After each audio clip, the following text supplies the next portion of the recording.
Wigan Warrington games have become must-see events in the Super League calendar, whether it's here at the DW Stadium, at the Halliwell-Jones Stadium, or at neutral venues like the 2013 Grand Final itself. And this should be little different. It's third against fifth in the table.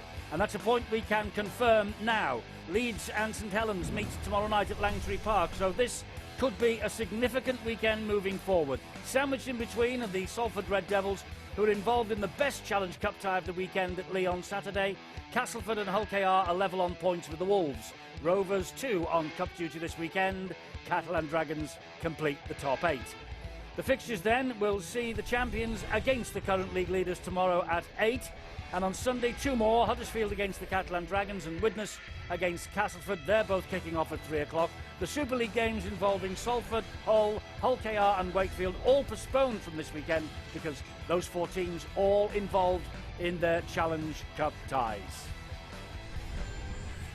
And so, welcome along to the DW Stadium for what should be quite a match. Wigan against Warrington. Little bit of history between the two sides. It should be pretty special. We've got Steve-O and Phil here in the studio, and we're going to be talking to the boys in just a few moments' time. Because tonight, all eyes are on just the one man. Ben Flower is his name, and there he is, getting ready in the dressing room. Ben Flower making his comeback after a 6-month suspension following that moment of madness in only the 2nd minute of last year's Grand Final. And he has been talking this week in the build-up to our very own Brian Carney.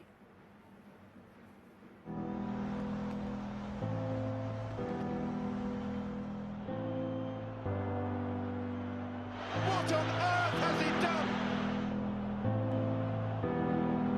The first ever man to see red in a Grand Final.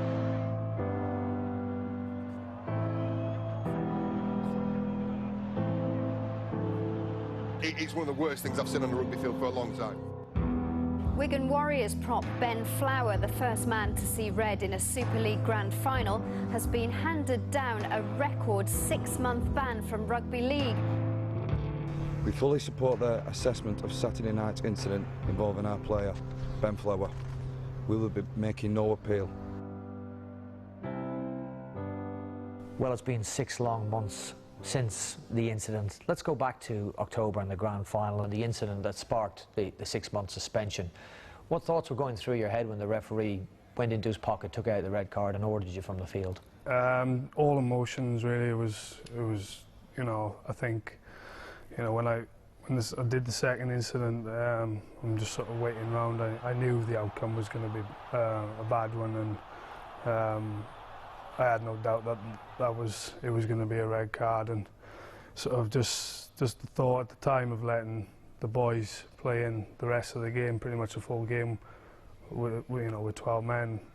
You know, I just felt so bad for them. You know how much I let them down. Yeah, it was crazy, really. There was all sorts of emotions going through your head that night. The disappointment of losing the game, the disappointment of being sent off. Can you tell us how you felt when you woke up the next morning? Yeah, it was for days and days afterwards. It was, I kept thinking, you know, is this a dream? Am I waking up? Has this been a nightmare? Like, but you know, it wasn't. And yeah, it just sort of, when obviously I had the disciplinary afterwards, it was just sort of all hit home. Then it was.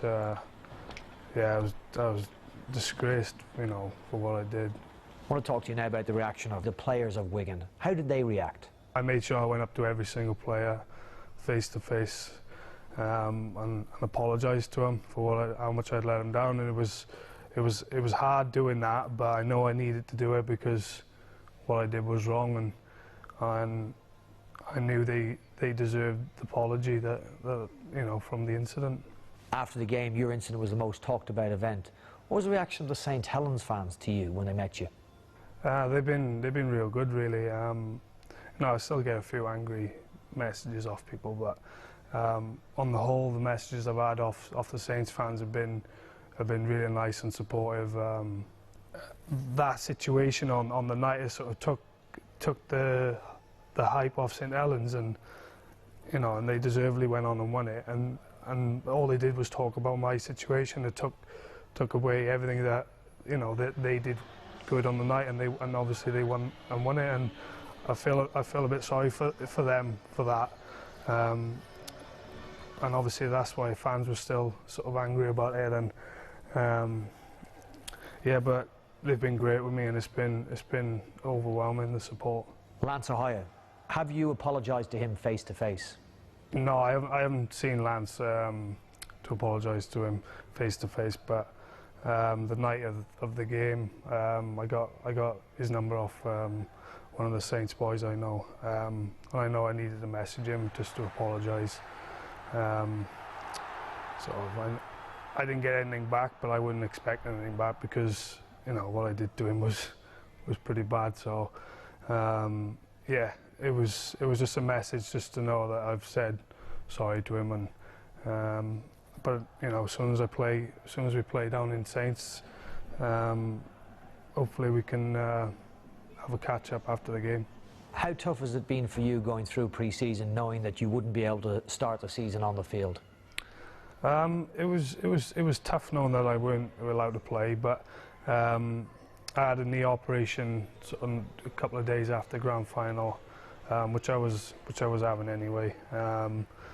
And then I've had problems with my hamstrings for the last couple of years, so we had some injections in there after I've sort of got over my rehab and stuff like that with my knee. I had some injections over the last 6 weeks, so it took me up until a couple of weeks back till I was back out in the field training with the boys anyway. So sort of, even though when playing, I've been able to sort little injuries out that I've been carrying for years and years.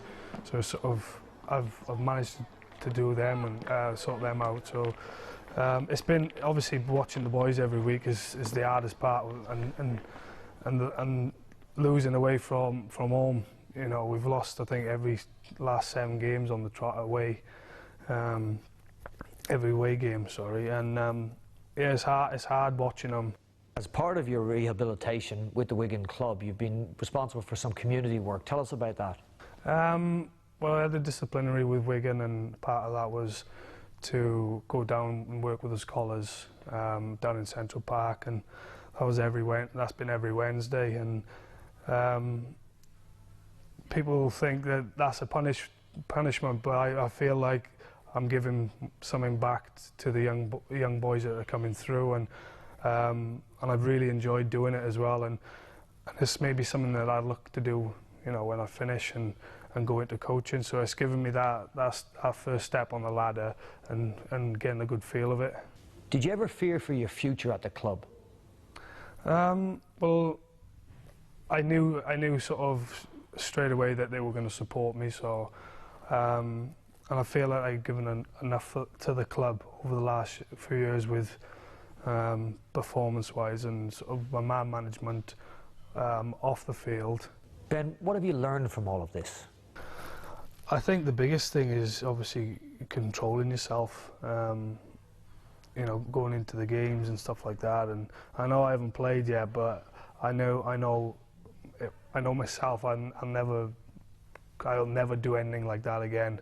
Do you know why you did it? You would imagine you'd have to understand why you did it to make sure you would never do it again.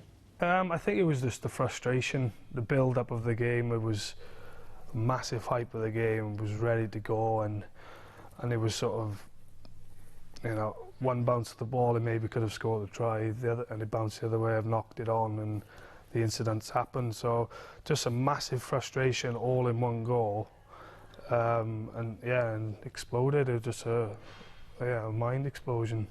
Will this incident change how you have to approach games from now on? Definitely not. I think if I take away my aggression, for me it'll destroy my game, and I'm not the biggest prop, so I need that front in the game to get me to get me through. Otherwise I'll just be sort of a standard prop, and Wayne doesn't want that, and he wants aggressive players. And you'll have to explain that to people, because they're going to be confused listening to you saying that you need to bring your aggression into the game, and that the coach wants aggressive players, yet you can't go down the line of that incident again. So explain what you mean by aggressive. I think you're just being real physical with players, sort of having a good front deal, and not taking a backward step, sort of thing, and you know, and being committed, running hard and not, you know, if you're injured, get up and carry on sort of thing, and you know, making tackles, you're throwing your body in, and you know, just making a real mess of things. So I think that's what Wayne breeds into us here. If it does happen again, then I think I'll be able to control myself, but you know, who knows what's going to happen. And being a rugby player is part of rugby, and you know, I'm not going to ever take a backward step, no matter what I do. Like, so, yeah, I'll be the same person I was back in 2014 as a player. What is the goal for Ben Flower in 2015 and for the rest of your rugby league career? I think I just need to get back to where I was playing in 2014.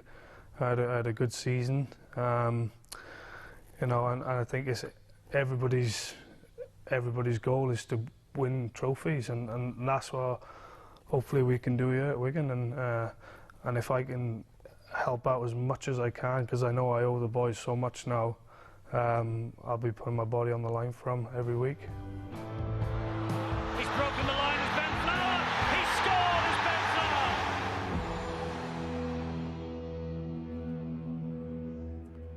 Well, there he is, Ben Flower. That was the interview with him, a man without a doubt under a lot of pressure tonight as he makes his comeback after 6 months out. Phil and Steve-O here, listening to that interview. Sean Wayne watching the warm-up. What did you make of what Ben Flower had to say, Phil? Well, I think firstly his career is a remarkable success, really. As a teenage rugby union player, to go along and watch the Challenge Cup final when it was played at Cardiff, when Wembley was being rebuilt, get an interest in the sport of rugby league, and then to graduate through a lot of hard work through the Celtic Crusaders to end up at Wigan, and 10 years after watching his first Challenge Cup final to be in there playing for Wigan against St Helens. It's a remarkable journey. We get a lot of people who play rugby league from traditional rugby league areas, but he had to work very hard to get into the position to play in a grand final against St Helens. Sadly, he wasn't able to control his aggression, but for the last 100 years, to play in the front row, and Steve-O did it, and I watched from a little bit of safety a couple of metres further back, you have to be very aggressive. There's no question about that. And he has said he's not the biggest player. To be successful and to get where he's got to, he's had to maximise that aggression, play harder and stronger and more determined than the opposition. Sometimes you overstep the line, and that's exactly what happened to him. He's paid his price, but he will have to get back to that. I mean, we've all done things on a field that we probably regret and know that in hindsight now when we reflected weren't the right thing to do. I think that's an example of Ben. Sadly, it was in the biggest case, and it was a poor light on the sport. Well, it was, there's no doubt about that, because we fielded calls from all over the world, from Australia, New Zealand, even America. This thing went worldwide, Steve-O, what happened in the second minute of the biggest night of the rugby league year. There will be people who will have listened to that interview, and I think they will be surprised and perhaps alarmed. He's using the word aggressive. He has got to be aggressive, got to get back to where he was in 2014. Now, he's got to keep a lid on that aggression, hasn't he? He has to. Well, we all have to keep a lid on the aggressive side of rugby league. We're fully aware of that. But I'm very pleased that he said that, you know, if someone will get into his face, so he won't take a backward step. Now, if you're a front rower, you've got to make sure that is the case. And Sean Wayne, the coach, has made it quite clear. I want that aggressive nature. That's what made him a very, very good player last year. Okay, he overstepped the mark. It became an international incident. It didn't do our game any good, but he's paid the price. I can remember Les Boyd getting suspended for 12 months for one of the worst attacks with an elbow down in Australia. You know, rugby league is rough and it's tough, and you can't expect someone to hold back. I mentioned on Boots and All yesterday in regards to the fact that if any player of any sport, if you hold back, you can guarantee you run the risk of being injured. You've got to have that aggression, but you've got to... The one thing that also pleased me was he said quite clearly, I have made a mistake, and I owe it to my players to repay them. And there's only one way you can do that, and that's on the field tonight. Well, he has said that. He is out to repay his colleagues for what happened in that grand final last year. And just a footnote to all this, apparently the two players involved, Ben and Lance O'Hire at St Helens, they did swap a phone call yesterday, and Lance O'Hire, to his eternal credit, he said to him on the telephone he wishes him all the best for his comeback tonight. But I just wonder, what will Ben Flower bring to this Wigan side. He'll have to start tonight from the bench, incidentally, so he'll be sitting there for 20 minutes watching and waiting. John Wells with his thoughts here now on what Ben Flower will bring to Wigan when he actually gets back onto the field. Well, thanks, Eddie. I mean, he's actually in the process now as this we count down towards kick-off of overcoming that final hurdle, mental as much as physical, and perhaps, I guess, more mental in terms of his reintegration and reintroduction into Super League and into top-flight rugby. Before we get on to Ben Flower, and we'll cover him on the big screen in just a second, I wanted just to do a bit of housekeeping, I guess, and really pick out one of the form players for the Wigan Warriors over the last month or two. Don Manfredi, 21 years old, just signed the new 4-year deal, 21st senior appearance for Wigan tonight, 6 tries in the last 4 games, speaks volumes for a young player with an old head on his shoulders, somebody who Sean Wayne's been speaking very, very highly about, and I can't wait to see him play tonight. Look out for Don Manfredi, man in real form. In terms of Ben Flower then, and what he can bring and offer to the team, just put together a little bit of footage. This is from the playoff qualifier from last year, from 2014, at this ground against Wigan. And it's a case of looking at, I suppose, what the pack does as a whole and how Ben Flower fits into that. Because what he offers now is Sean Wayne the option to rest and rotate a pack of forwards that are defined by their physicality and by their defence. Last week, they missed only 8 tackles as a team against the Catalan Dragons. Their forwards, 1 missed tackle, 1 penalty conceded, which paints a very different picture, incidentally, of one of controlled aggression and discipline than the perception that many have of this Wigan Warriors pack that are perpetually operating on a short fuse. The footage I've shown you shows from a whole team perspective how he's going to operate and how he's going to fit into that team, how he's going to be able to press and hold that high line, really restrict the metres that Warrington have, getting out of their own end and being able to start sets deep, coming out of their own half. Incidentally, that set there from last year, that ended up with Matty Bowen ball in hand on the 40-metre line. So that's what it's going to offer them. It's going to allow that intensity to be kept at a higher level for longer periods of time and to be able to put more pressure on the opposition. He's not Fabergé, isn't Ben Flower. He's another cog in this very impressive and very physical pack. And that's exactly what Sean Wayne will want of him. He wants players to play in his image, how he used to play as a player. And I think he's got that. He'll be a welcome addition. As I said, if he can keep his head together this evening, which he's been working incredibly hard on, I'm sure. And let's not get away from the fact that this it has been a self-inflicted enforced suspension from the game. I think we can all get over this and welcome him back and see what an impressive team performance he can put together in helping Wigan in their battle this evening. Back to you, Ed. Yes, well, it's not all about Ben Flower, although very much, obviously, under pressure, but there is another highly aggressive forward on the other side of the field, and that's Ben Westwood. And I just wonder whether Ben Westwood will be looking to niggle and get underneath Ben Flower's skin tonight. I cannot believe that you have actually mentioned that, Eddie, because it's irrespective of whether Ben Flower was playing or not. If you have got an opposition jumper on, irrespective of whether you're a halfback, a winger, the fullback or a forward, this man will line you up. He does not just say, I'll take out forwards. If he is in a position to put in a big hit, that's what he's paid to do, and boy, he does it extremely well. Now, I'm not saying that Ben Flower will have a big red cross on his chest, but I tell you what, Ben Westwood might think that he has a big red cross on his chest. Well, we'll see.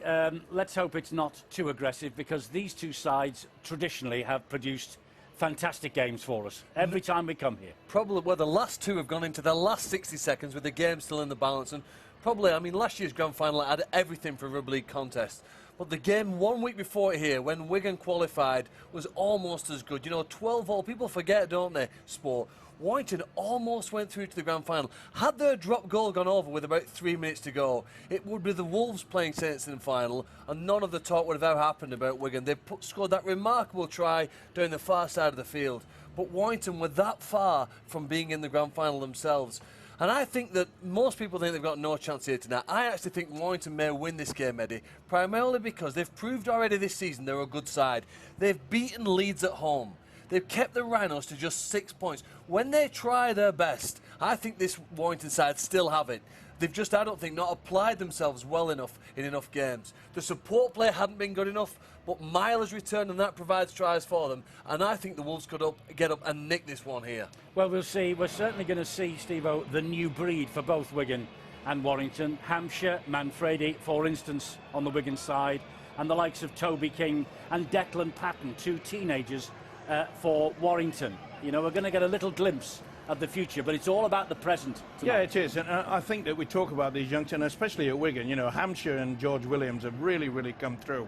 But I think tonight has got to be the fact that Matty Smith, this will be the night where he will start and take control. It should be rough, it should be tough.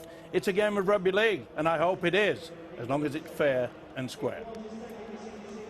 Okay, well, the players obviously are continuing their preparation for this match, and we're on the way to the gantry now, and we're all looking forward to what should be a pretty spectacular 80 minutes. Third in the First Utility Super League table against the team currently sitting 5th. A bit of a stuttering start from both sides, but buckle in. I think tonight we're in for a very interesting ride.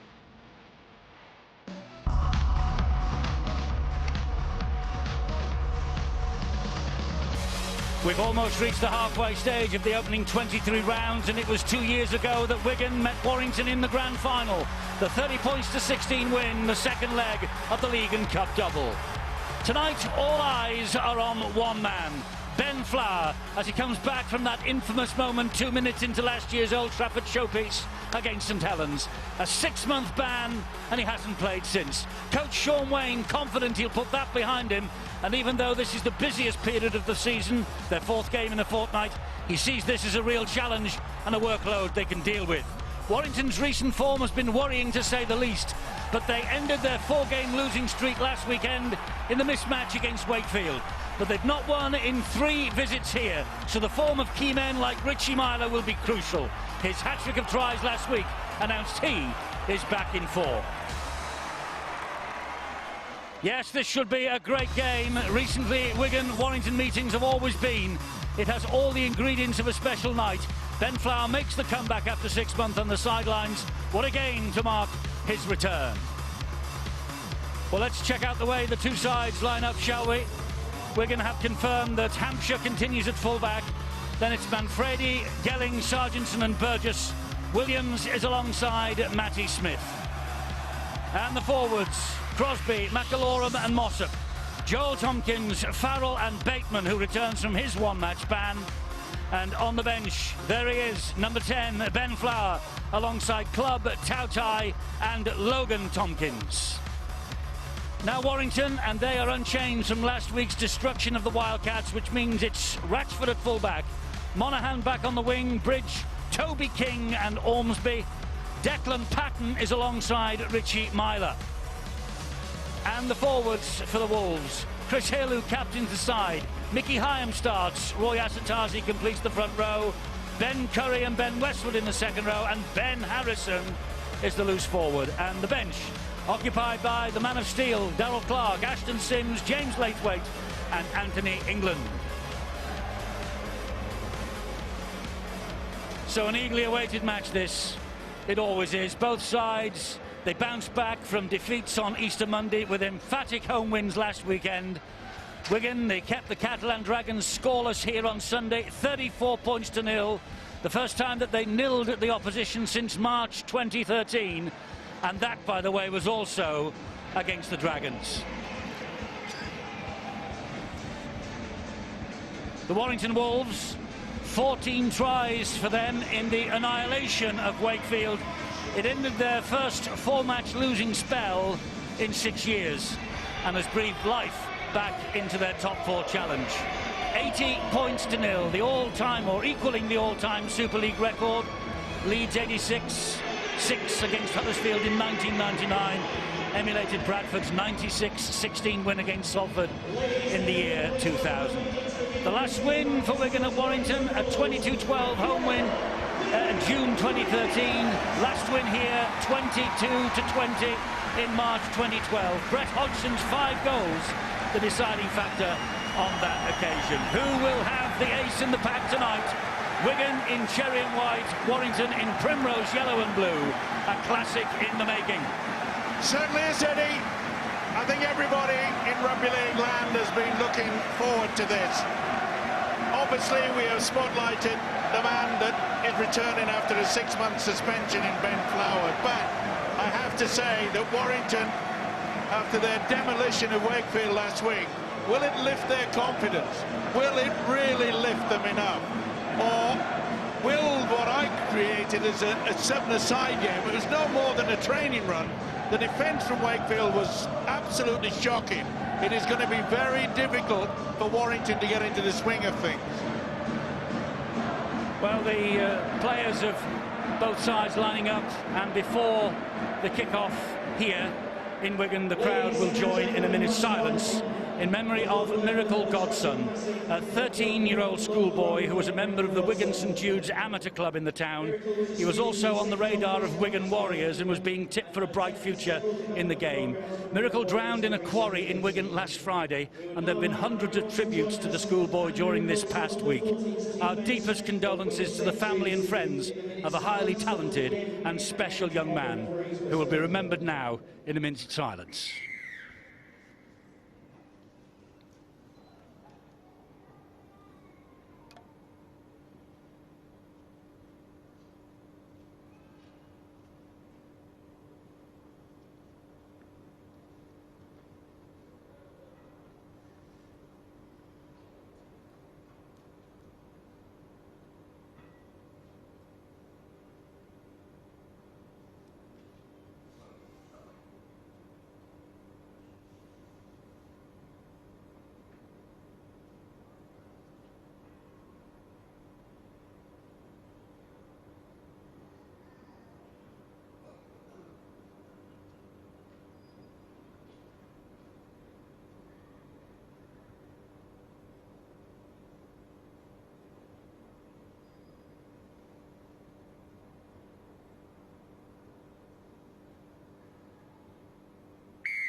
None of us can imagine the devastation being felt by the Godson family at the moment, or by his colleagues on the playing field of Wigan St Jude's.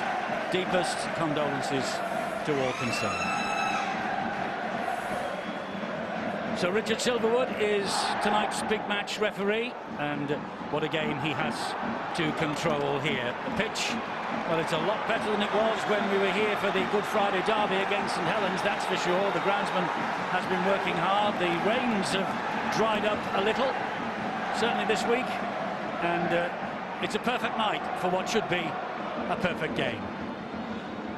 Yeah, tremendous speed out on the wings as well on both sides. And what a season this fella's having. Dan Sargentson, it is a key factor. There'll be nerves aplenty, especially in the Wigan camp. They will hope to get off to a flying start. Tony Smith, the Warrington coach, is fully aware of that. He'll make sure that the defence has to be solid.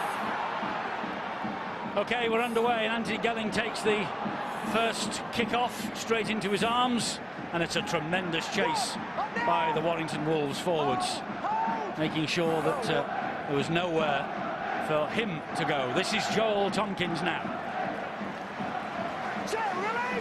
Brought to the ground on tackle number 2. Wigan, I think, will start as favourites here, but there are one or two who think that this could be Warrington's night. Well, Eddie, I think you're going to see a pattern repeated throughout this game. It'll be the right side attack of Wigan with Tompkins and Gelling, two very big men, going at Toby King and Declan Patton, who will be defending on the left-hand side for Warrington. Watch out for that battle throughout this game. I think the young guys from Warrington will have big, serious questions asked of them tonight. Like Steve-O says, they didn't have those questions against Wakefield. That'll be rectified tonight. John Bateman is brought to ground by combination tackle of Asatazi, Hyam and Westwood. And Smith will drill the ball all on the ground. It will bounce in the end kindly for Joel Monaghan. He'll run it back. And that's a clever kick by Matty Smith. I think he'll be up for this game. He's been a slow starter this season. And if he can really click up and the forwards can lay the platform for him, the likes of Gelling, Sargent and Burgess and Manfredi, and keep your eye on the fullback, Brian Hampshire. always eager to join in the three-quarter line. But that's a good run there. It is from Mickey Hyam, gets as far as Mossop and company, who bring him down. Bateman was in there, so too Matty Smith briefly. Here is Chris Hill now, straight up the middle, the captain of Warrington tonight, with Myler with a high kick to the corner, and Joe Burgess is underneath this. And Burgess, when he sees a blue wall ahead of him, tries to wrong foot them, but Westwood and Bridge in there very quickly to bring him down with the kicker, Myler. Well, it may have been right down the throat there of Joe Burgess, but at least he got the height, and that was sufficient to make sure that Warrington got their line of defence sorted out. Wigan failed to stop Warrington on their first kick from Matty Smith. They got into their opposition half. Can Wigan do exactly the same? Though this is ferocious defence by the Wolves. Yes, it is. It has been an erratic start to 2015 for both of these sides. Who would have predicted 5 defeats in the first 9 for the Wolves? Wigan 4 wins from their first 9, yet they sit 3rd and 5th in the table. Another kick with a low trajectory from Matty Smith. Trapped by the foot of Monaghan, he'll run it back. It's obviously applied there by Sean Wayne. Wigan electing on both occasions Matty Smith, keeping the ball very, very low, not interested in getting any high kick. Chris Bridge struggles to his feet, plays the ball to Ratchford, into centre field to Harrison. Here is Hill once again. Dom Crosby in very quickly to close him down with help from Mossop. Hyam once again at dummy half, gives it to Myler. Hat-trick last week from Richie Myler, and Ratchford, they're working it nicely down that left-hand side, the Warrington Wolves. That's Toby King. He'll play the ball to Ratchford. Here comes Ben Curry now on the charge. And Bateman is the man who gets to him. Pretty impressive attack here from Warrington. Last tackle coming up for them. Myler will kick it wide, looking for the tall Joel Monaghan, finding Monaghan. I think he's lost it to knock on, but it'll be the turnover anyway. Had the opportunity. Great leap there by Joel Monaghan. He's certainly built his confidence over the last couple of weeks. He's another of the slow starters, is Monaghan. When you look at tries that Joel Monaghan scored in previous seasons, and ones that are perhaps missing this year, it's that play, the kick that hangs just a metre short of the try line, and he out-leaped the opponent. Okay, maybe they've been missing so far this year, and perhaps if we were critical, that one needed to be closer to Wigan's try line, but I suspect we're going to see that several times tonight. George Williams clattered to the floor by big Roy Asatazi. McAlorum dummy half. Smith gets it wide. Here comes Joel Tompkins. Tell you what, George Williams felt that as well from Asatazi. They're meaning business, and again, it's a slip there from Matty Smith, but again, it's a low trajectory. Yes, it was, and again, straight to Joel Monaghan, who tries to go inside Sargentson. And it just shows you the indication. If you put a poor kick in there, you can see Warrington, they're already into the danger zone now. Wigan have failed to get over back into the Warrington half. They've got to be putting points on. They're looking good at Warrington. Oh, and John Bateman has pinched that from Mickey Hyam, but he's deemed it to be a penalty because the ball carrying arm hit the ground, tackle completed, and Bateman then stole the ball. That's right, Eddie. The tackle's complete on the ground. It was only one-on-one, but he's got to get it before the tackle's complete, and he didn't do so. So the penalty's correct. Penalty to Warrington then, and they'll start this next set of 6 from the 20-metre line, and here they come with Bridge to Westwood. Well, if Warrington don't get the scoreboard ticking over now, they'll be kicking themselves because they've had all the possession and position out on the field of play. Asatazi goes down on tackle number 2, 5 metres away from the line, right underneath the sticks. Hyam gives it then to Patton. Patton lays the ball off to Ben Harrison. Declan Patton, 19, his Super League debut against Wakefield last week. Harrison to his feet, plays the ball to Hyam. And here is Ben Curry. He gets to the line. There are 4 cherry and white jerseys there who hold him out, push him back into the field of play. Hyam again, off the ground. And here comes Myler. And Myler gives it then to Ratchford. They go wide to Monaghan. And Monaghan scores the first try for Warrington. Joel Monaghan. Only his 4th try of this season. Try last week against Wakefield too. Super League's top try scorer of 2014 with 34 touchdowns. He looks much more at home on the flanks, doesn't he? You just felt that it was coming because they had all this great position. And what about that beautiful pass? Sensational stuff. Ratchford coming and chiming in from the three-quarters, from the full-back position. And look how he sucks in the winger and leaves an open run for Joel Monaghan, the skipper. What a start to the Wolves. And doesn't he like this ground, Joel Monaghan? Because he's now scored on all 6 of his appearances at the DW Stadium, and that is his 13th try for the Wolves in meetings with Wigan in 4 seasons. Joel Monaghan comes alive when he sees the cherry and white hoops. You know, good teams make great tries look easy. It looks so simple the way they executed that. Drawing the man, passing before the defender, and making the space they created for Joel Monaghan seem a simple run in from at the end. But I don't think Warrington have started a game as well as this for a long time. Territorially, Mike, you picked up on it. They've been able to get into Wigan's half, and that's so unlike the Warriors. They've let them off the hook. Smith's kicks haven't been deep enough, and that's a brilliant start for a team who look up for it tonight. So Stefan Ratchford here now with the chance to add the extras. Difficult kick, half a metre in from the touchline on this right-hand side.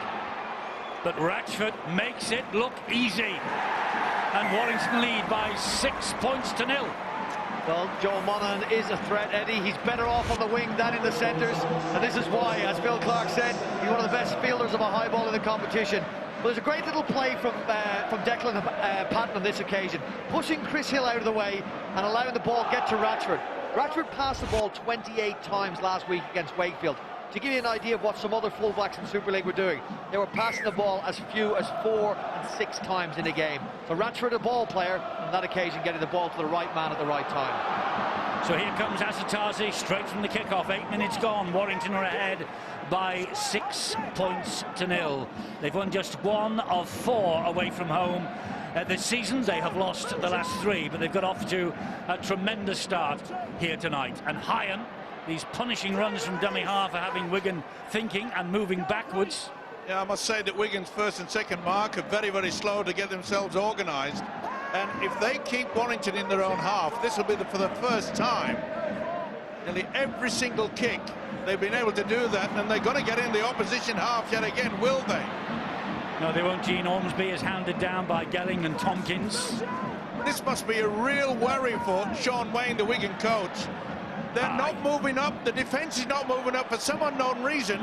We go! What an error!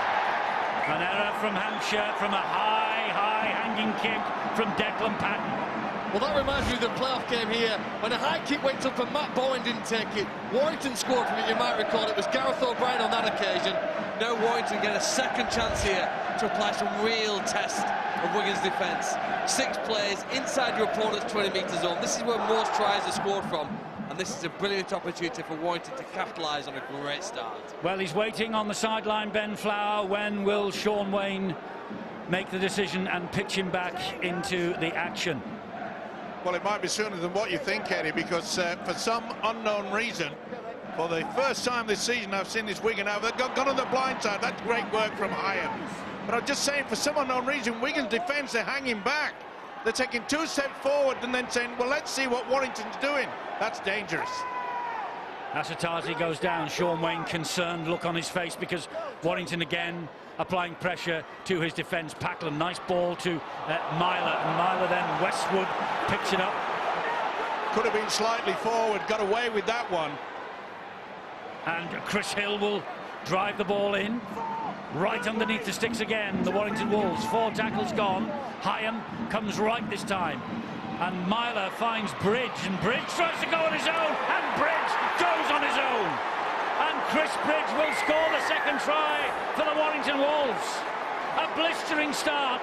That's his first try of the campaign for the England and Irish international, Chris Bridge. He got a try in the Wolves' first ever win in Super League at Wigan in 2006. 9 years on, is this a try and another Warrington win? This was an awful mistake by the fullback Hampshire.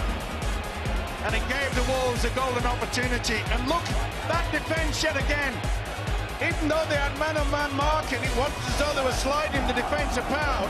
It's just the fact that they're taking one step forward and then saying, what are they going to do? I'll tell you what he's going to do. They're going to plunk that ball down, and Bridge is going to get another 4-pointer. Sean Wayne must be furious. He's got to get that message. Come on, boys. Get into their faces. They've got to mix it. Chris Bridge is a better player than we've seen for a long time. He could be one of the best players in this competition if he fully applies himself. And I think maybe he's had some criticism in recent weeks about his performance, and he's just shown us that he is top class in this league.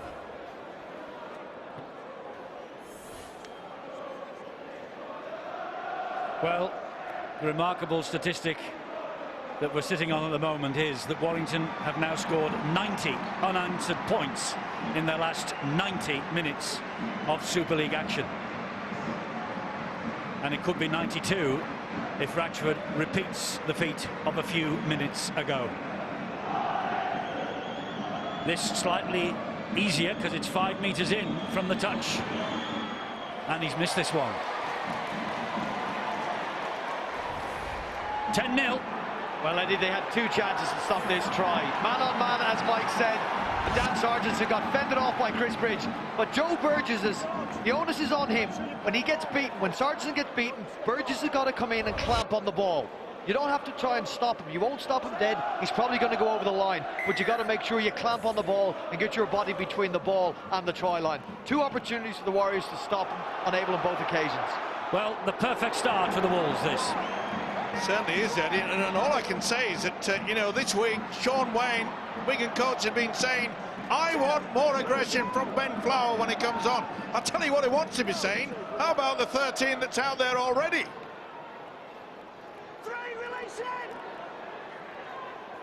So Ben Curry picks himself up, plays the ball to Hyam. Here is Hill. He was fed by Declan Patton.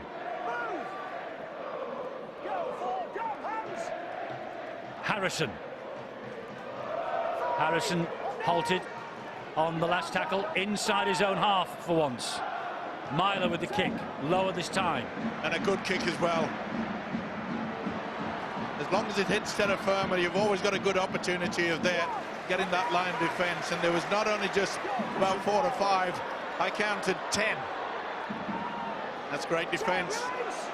Well, we thought it might be a problem, especially with that easy win against Wakefield, 80-0. They barely wouldn't have been putting themselves about to be tackling much. It was nearly all attack, but they've done both. Bateman to Williams. Here is Smith.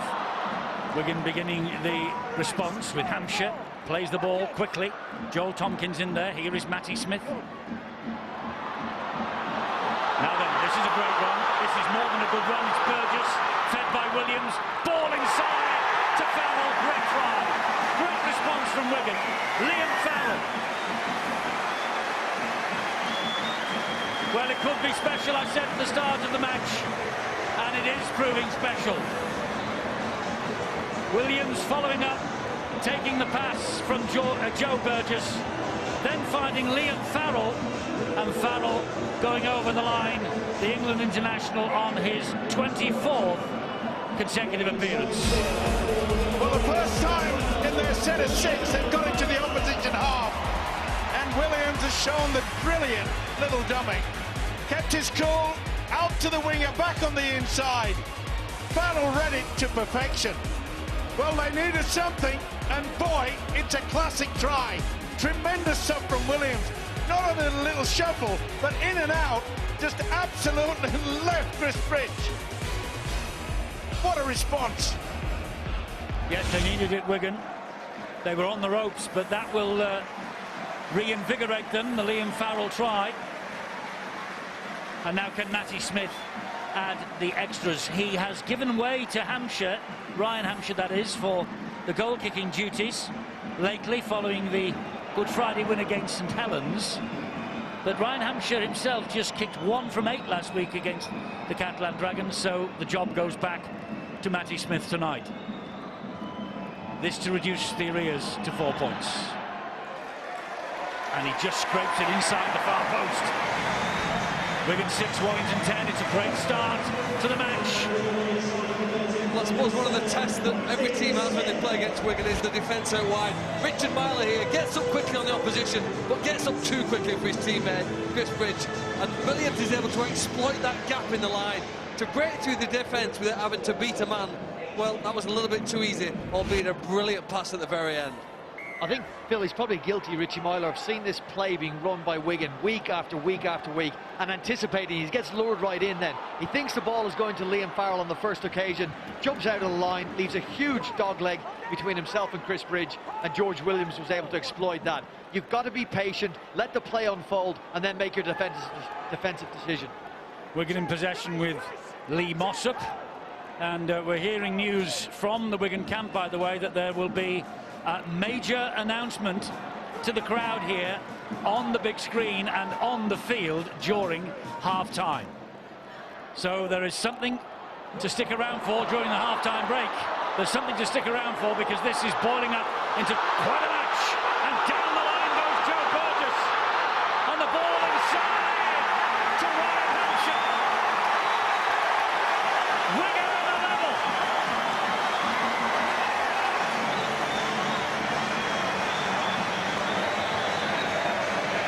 Two tries in 3 minutes. From 10-0 down to 10-all, and a quick to come. Tremendous stuff. You talk about fightbacks.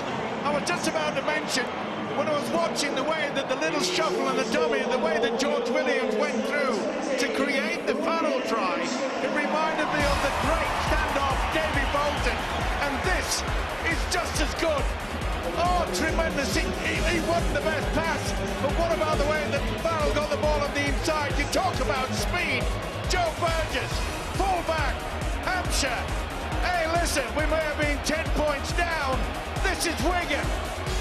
We are the cherry and whites, and they are showing their supremacy. Tremendous stuff from Sargent. Look at the speed from this kid. Brilliant. We said it would be a good game, then they're not letting us down. Tries in 3 in a row for Ryan Rocky Hampshire. And can Matty Smith add the extras again from almost exactly the same place?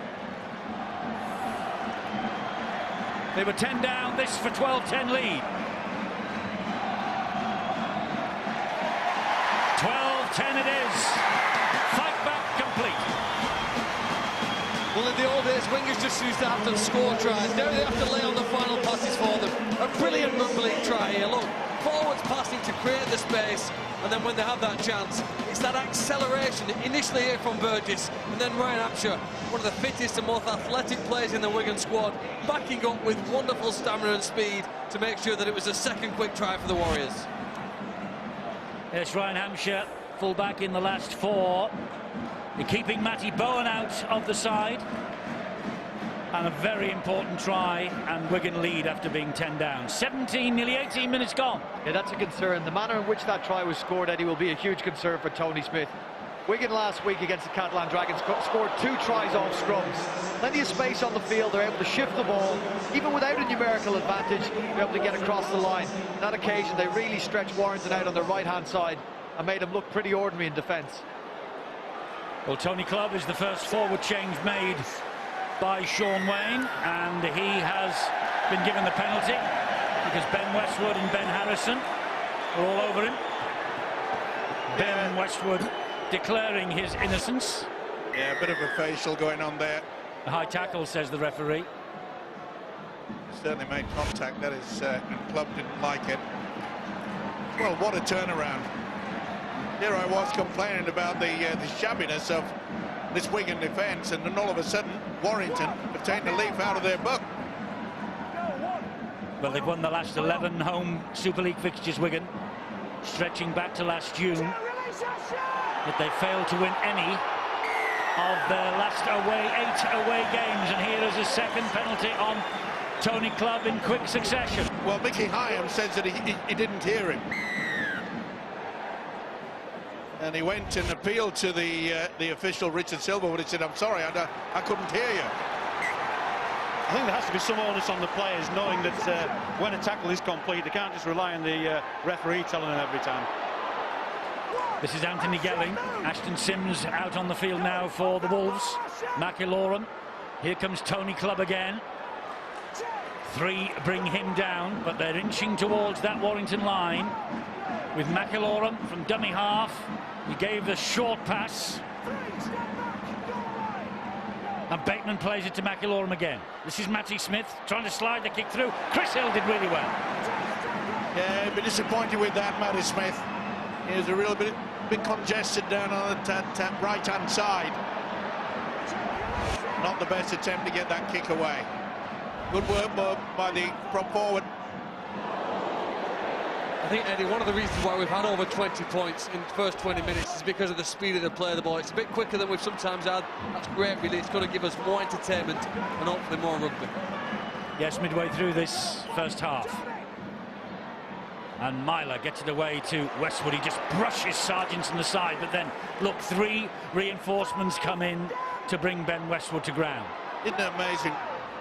It takes 2 tries to get this Wigan outfit out of the doldrums, and I can assure you they certainly were.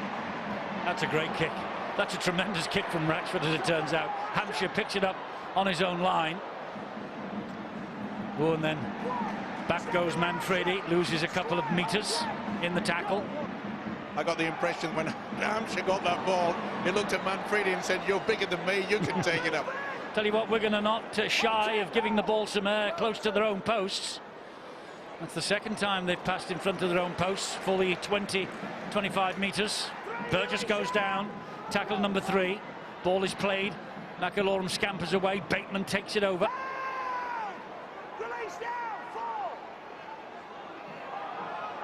McIlaurin again asking the referee to allow Wigan to get on with it and make a quick play of the ball. Mostrup then takes it forward. We've reached tackle number 5. Last one coming up for Wigan. It's with Matty Smith. Better kick this time from Smith. But Monaghan positioned himself well. And Joel will run it back only as far as Sargentson. And again, we have yet to see a kick from Matty Smith up in the air. Put a bit of pressure on the fullback Stephen Ratchford, or Monaghan and Ormsby, the winger.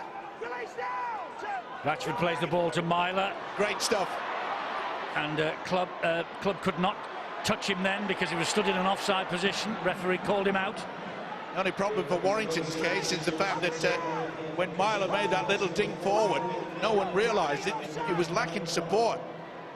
Tony Clubb again picked out by referee Richard Silverwood. He was offside at that play the ball. Flower is preparing to come on.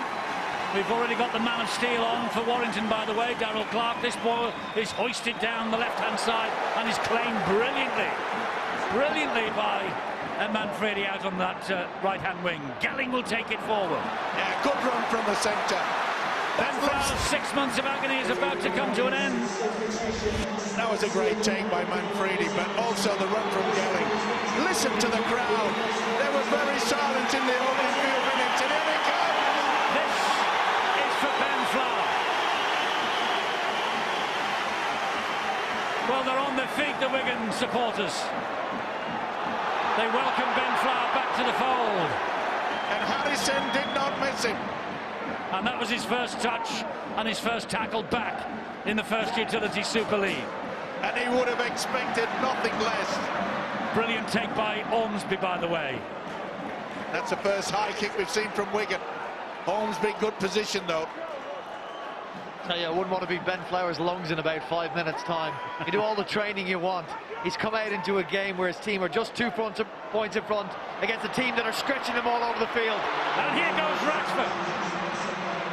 Hampshire gets to him, but the ball is flicked out wide. Here comes Patton. Patton with nowhere to go because he was surrounded by Wigan jerseys. Darrell Clark in at dummy half. The man of steel, as I say, he's on. Here now comes the big fellow, Anthony England. Oh, this could turn out to be a try-fest, Eddie, tonight. Myler. Bridge. And Bridge gets across the line. Chris Bridge. His second try down this right-hand side, and Chris Bridge restores the Warrington advantage. Well, he hadn't scored this season before tonight, and he's got 2 in the first half.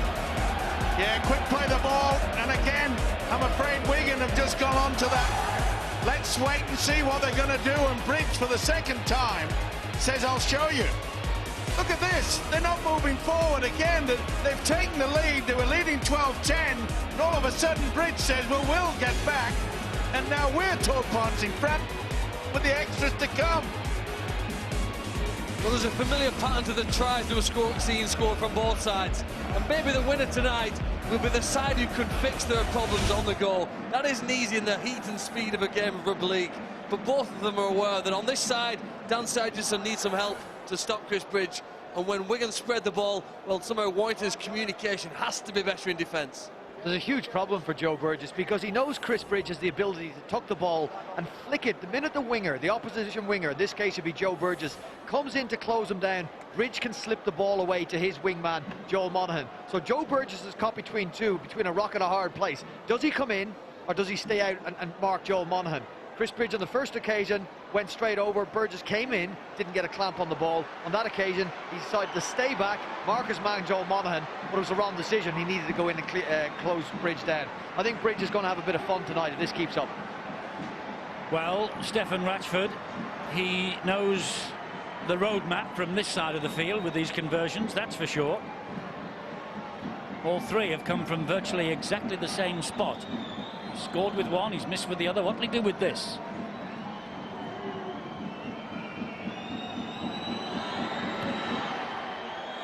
And the answer is he'll miss again.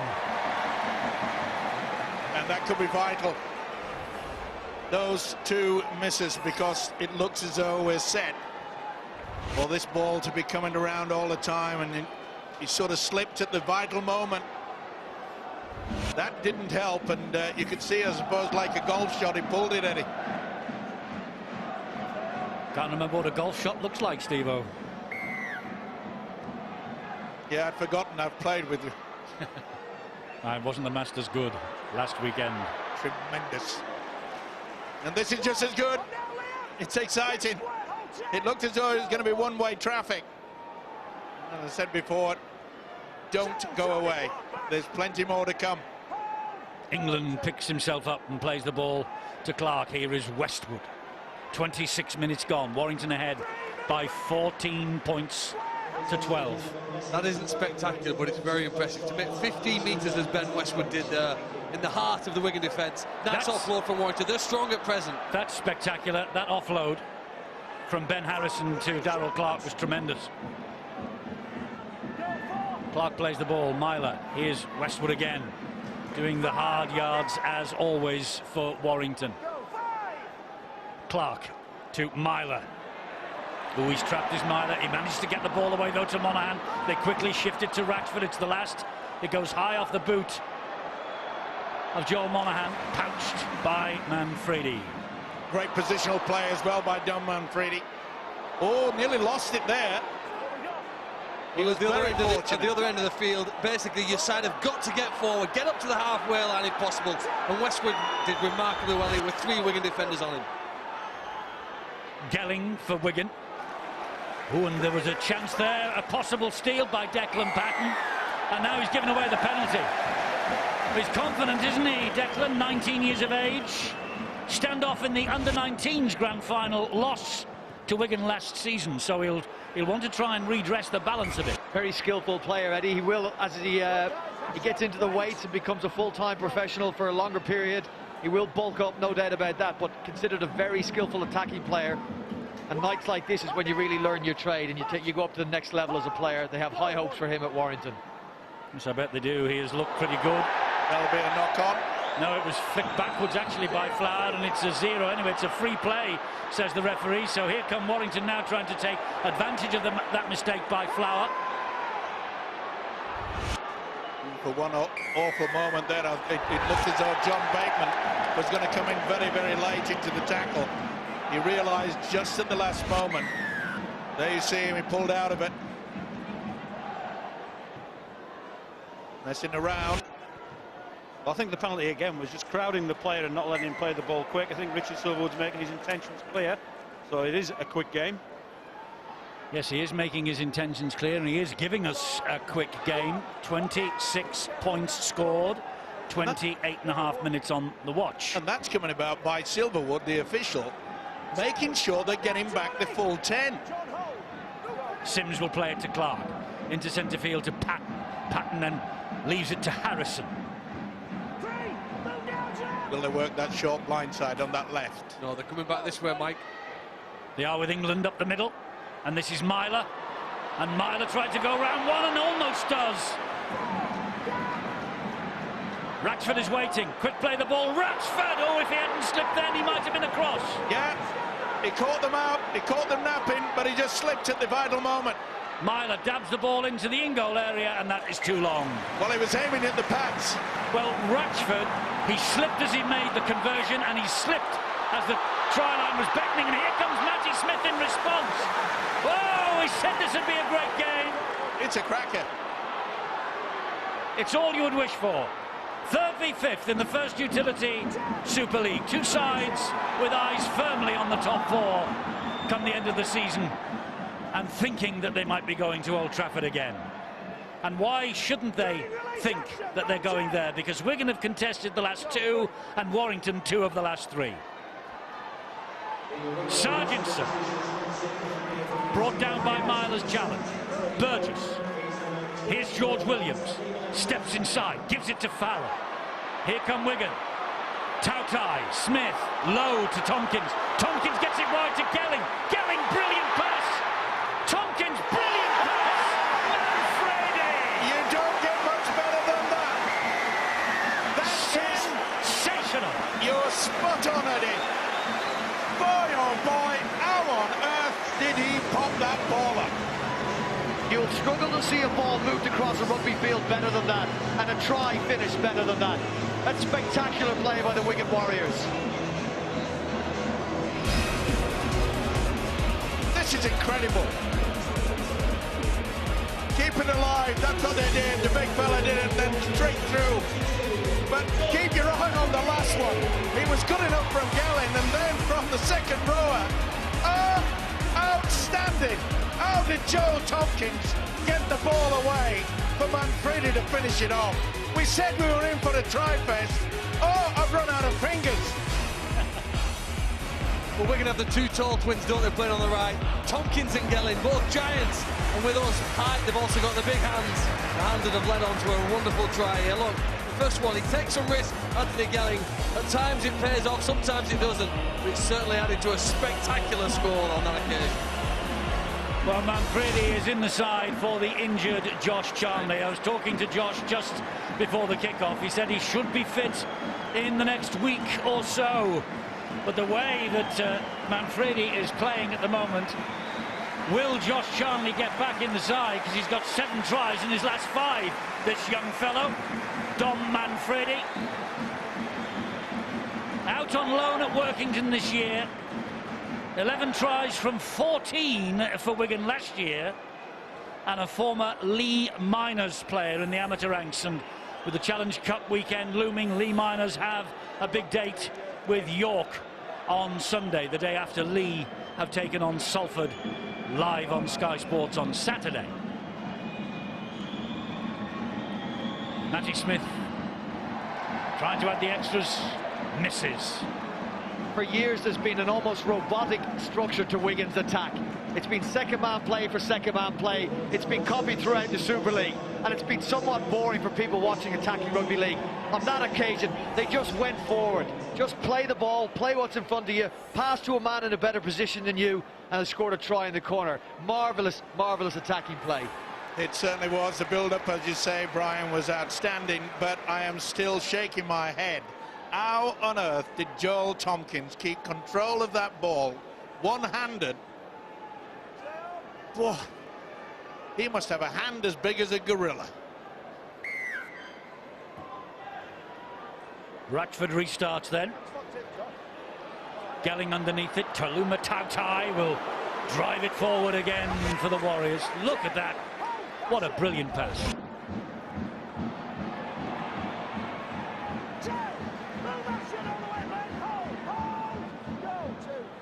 Coming up to 32 minutes, 8 minutes of this first half remaining. Bateman will, well, the referee said he was diving then. Tautai will take it forward. Keeps the legs going, almost gets them up to halfway. And that's what you need from the big fella, Tautai. Quick play of the ball. They get it into the swing of things. Beautiful offload. Quick hands from Hampshire. This is Gelling. Gelling. One-handed Gelling. Back it comes again to Hampshire. Bounced back into the arms of Smith, but a knock on. He's got them fully primed. Both coaches have got their teams absolutely playing to the max tonight. Well, at times we've said that their defence is a little bit lacking, but you can't say that about both sides' attempt to score tries. I mean, Gelling, again, it's very, very clever as Gelling. He does carry the ball with one hand a lot of the time, and it nearly came off for him. He's very big, Steve-O, isn't he? He's very big, and he keeps the ball away from his body. That's a very difficult tackle to make on such a big man, and Joel Tompkins is a replica of that as well. So if you're King and you're Patton out on that side, that's a big day at the office for you. He's 6 feet and 5 inches and over 16 stone. That puts it into context as a small player. What you've got to try and deal, stop the man and try somehow to stop the ball. Ben Curry almost through. Tautai had hold of him, got it away to Ormsby. Ormsby scragged to the floor by Joel Tompkins. Clark. And here comes Ashton Sims again. He offloads it to Clark. Clark then into centre field to Myler. Myler finds Westwood. And Westwood, oh, it was out the back door. It went backwards. Monaghan picked it up. Warrington's players are slipping all over the place. Wonder if there'll be a change of studs half-time. Well, I would think so. It seems to be a problem for them. And yet the ground looks very, very dry indeed. But look where Wigan have kept Warrington back. Very deep in their own for the last kick. The kick downfield. Oh, it's a good one, though. Yes, it is a good kick. It's a great kick, actually, because look where he has to run this ball back from. Well, 11 players are there to meet him. That will please the coach, Tony Smith. What a kick from Patton. He doesn't lack confidence, that's for sure. Again, another long pass underneath their own sticks. Sargentson, good feet. Liam Farrell gives the ball to Burgess. He saw a gap, went for it. Joe Burgess on his way to the NRL next year. Joe Burgess. Big announcement due from Wigan at half-time here. I wonder what that might be. This is Matty Smith. Wide to Joel Tompkins. Here's Manfredi. We're 5 minutes away from that announcement, by the way. Stay with us, right on the half-time siren. Eddie, I'm scratching my head. Trying to find out what it could be. Ratchford brings the ball forward a couple of metres. Important now that Wigan keep Warrington well and truly down there. This is the moment where they, it's getting to 5 minutes to go and they've given away a silly penalty. Yes, they're offside. Over enthusiasm. You can see clearly there's about 6 of them never made any attempt to go back to the official. Because of the efforts of Joel Monaghan. Because of the efforts of him to get in, get down on his hands and knees and play the ball as quick as he possibly could. It's the enthusiasm from the players returning the ball that puts Warrington in that position to win a penalty from the referee. Solid hit by Ben Flower on Ben Westwood. Liam Farrell was in there for good measure as well. Warrington, though, beginning this set of 6 from the penalty inside the Wigan half of the field. England will take it forward. Lumps the ball back. Knock on by Farrell. There was a knock on by Warrington, they say. Richard Silverwood says a knock on to Liam Farrell. It was Clark that loses possession here. Just that. Oh, I'm not so sure. I'm not so sure. Well, it's just that Clark has knocked it forward and then Farrell's touched it forward. That's where the knock-ons come from. Well, it Wigan's relieves favour. the pressure on Wigan. There's no doubt about that as we approach half-time. Well, I'm not certain about that. I thought that maybe Farrell got the fingertips there first. Either way, Wigan have got the possession. Logan Tompkins is out there now. Whoa, Ben Flower was picked out by Ashton Sims. Logan Tompkins again. Here's Matty Smith, short ball, Bateman. Bateman keeps it alive to Smith. I know one thing, Ben Flower is finding it very, very tough out there. It wouldn't surprise me if he doesn't come out in the second half He's really struggling. Well, there he is. Gets to his feet, plays it to Logan. Williams, Smith, Hampshire, wide Gelling, brilliant hands again. Here's Manfredi, brought to ground by Toby King. Joel Tompkins. Last tackle for Wigan.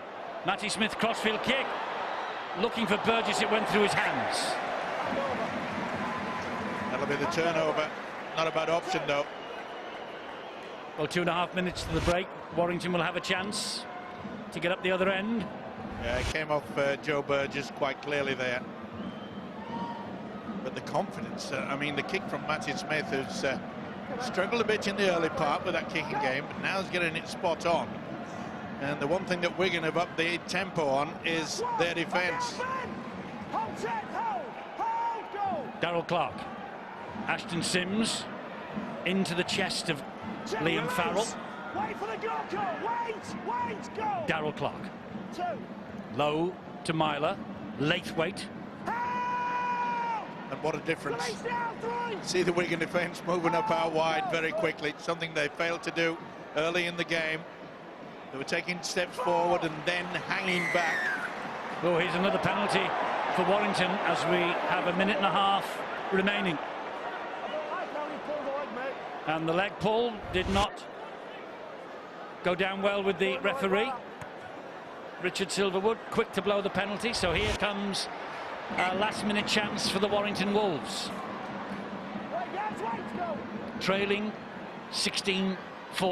Curry takes the ball forward. Will play the ball quickly to Darrell Clark. Now then, Clark from the standing start at dummy-half. That's what he impressed everybody with last season. Yep. Here comes Stefan Ratchford.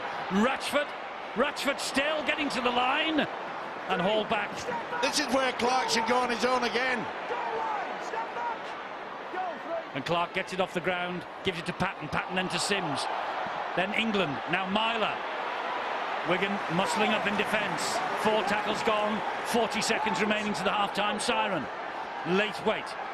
Here is England. Went left, came back, drops it. That should be play on. Oh, it is, and it's 6 to go. And Ratchford. He's got to pulled back then. Rocky Hampshire pulled him back. Will they take the 2 or will they take the 2? It's a forward pass, the referee says. It's a forward pass, but it was a free play because Warrington played the ball. So it should be sorry, Wigan played at the ball. It should be a Warrington scrum. Well, they got the free play. And so that negates the tackle on the man without the ball by Hampshire. That's right. Well, it still looks as though Wigan's going to get the feed. Yes, they are. They won't get the feed because there is the half-time siren. Well, breathless is the word that comes to mind. Absolutely breathless, and I bet he is breathless. Ben Flower on his first back in Super League after 6 months. It's 16-14 to the Wigan Warriors. And we have breaking news in the stadium. Breaking news, let's go down pitch side to Rod Stodd, who's got the Wigan chairman Ian Lenigan with him.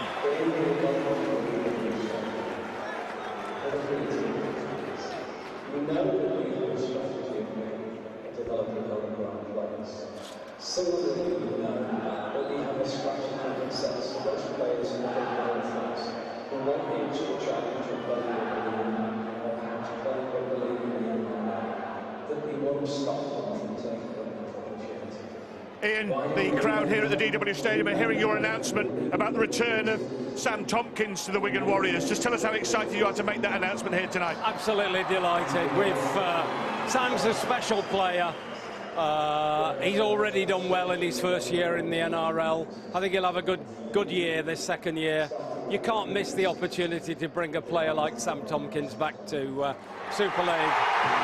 Well, you can hear the reaction at the news is being met with by the huge crowd at the DW. That must fill you with excitement. That's worth more than £200,000 in transfer fee, which is what we paid. And we've got Sam on a 4-year contract at the end of this season. And we're absolutely delighted. He's a special player. And to have him back in Super League is great. It's still good business for you because we know you sold him for a little bit more than that, Ian, didn't you?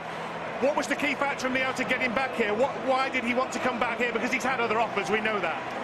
I think he realises that Wigan is a special club. It's obviously a club that he's been with for a long time.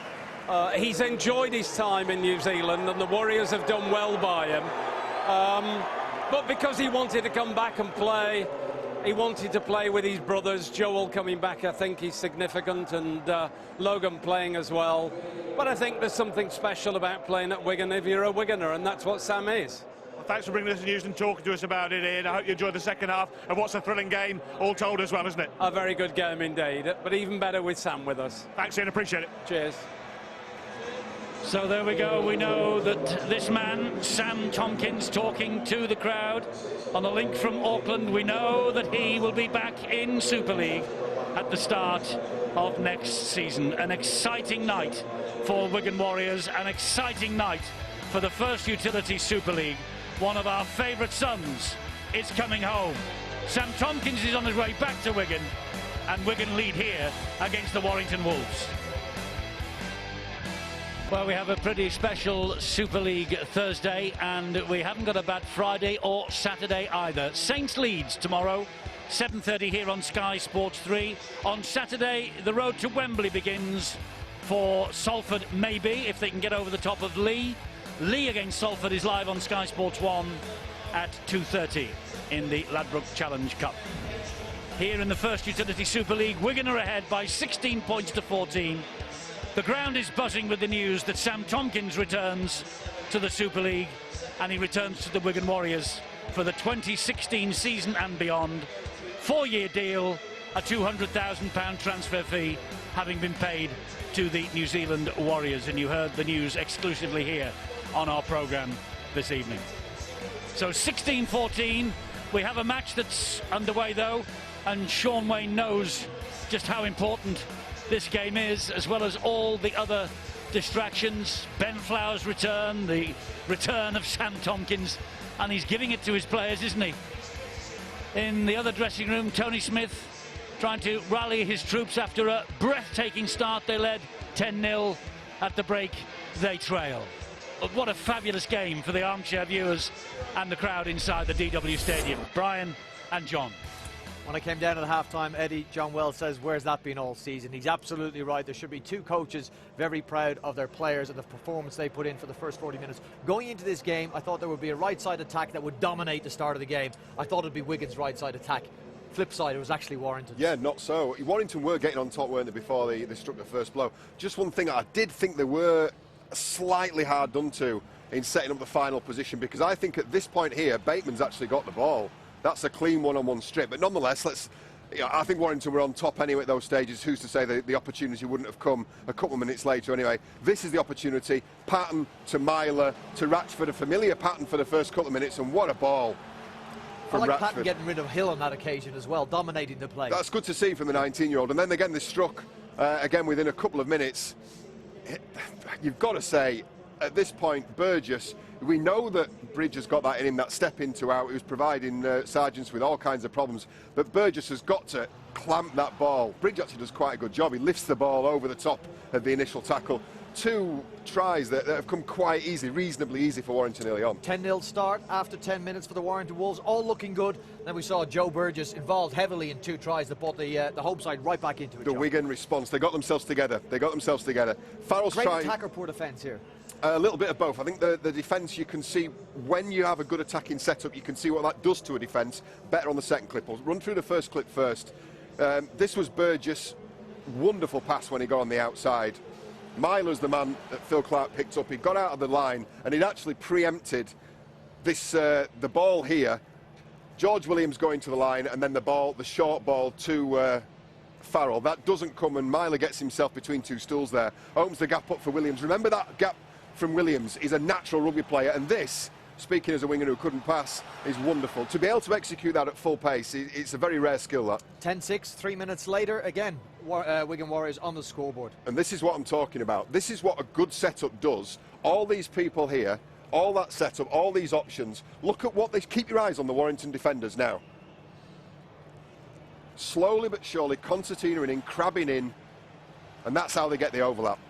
beautifully executed once again. Yeah, a little Hail Mary there, but I think this is important from Sargison. Straightening up and pulling Monaghan in, and then giving Burgess the opportunity to show what he does best. Turns on the afterburners, great speed, another ball inside to Hampshire. That's where a fullback should be. Young, inexperienced, but great positioning from the young fullback. Not long after that, the Warrington Wolves hit back with Chris Bridge again, causing difficulties for Joe Burgess and for Dan Sargison down on that right-hand corner. Warrington Wolves went in front, 14 points to 12, and then Wigan Warriors hit back with, well, I said is one of the great tries that you'll see. 8 pairs of hands it goes to, John, and so unlike their attacking structure. And it was the manner in which they got the ball across the field, because they weren't all easy passes and catches to make. George Williams, again, I said keep your eye on him when he went through the hole. He's a natural rugby player, is George Williams. He sees Harrison coming out to rush him, takes the option to step in, Farrell with the support. 2 superb contributions from Joel Tompkins. This is the first. Picks that up on the fly, hands on to Gellin, who straightens it up.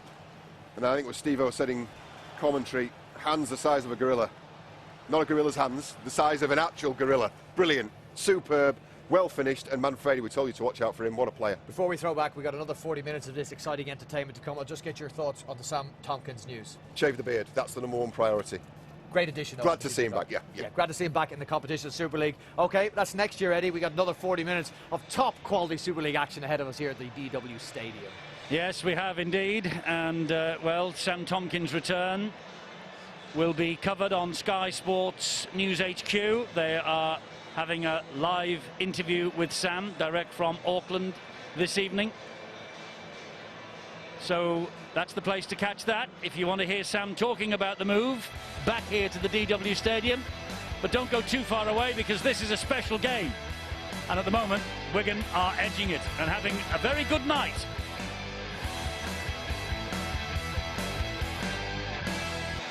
Well, we've already had a little bit of magic here tonight, and we've got a weekend of magic at the end of May. We'll be up in Newcastle at St James's Park, the home of Newcastle United, for the 2015 Magic Weekend. 6 games over 2 days, live on Sky Sports 1 both days. Wigan 16, Warrington 14. The news, in case you're just joining us, Sam Tompkins back at Wigan 2016. The vintage of 2015, though, now have to try and maintain this lead against Warrington in the second half. And everyone's still buzzing about the half-time news as Ryan Hampshire gets the second half underway. And a big blunder from Warrington right at the start of this second half. It's Wigan's head and feed at the scrum that's coming. That's amazing. They just lost the concentration. I don't know what Ben Westwood was thinking there, and there was certainly no call between him and Monaghan. Never saw the lips move from Monaghan, and I don't think we saw the move from the second row of Ben Westwood. Boy, talk about putting your team under pressure. So here come Wigan right at the start of this second half. Anthony Gelling will take it forward for the Warriors. Oh, and he's got the ball away, but right at the same time, or just a fraction of a second later than Richard Silverwood called held. So they come back for the play of the ball, and Tautai will take it forward. Well, you mentioned the fact that Sam Tompkins is returning, Eddie, in 2016. Keep your eye out for Ryan Hampshire, the current fullback. He'll be out for a big second half. Yes, Tompkins comes back, Burgess goes at the end of this year to the Roosters in the NRL.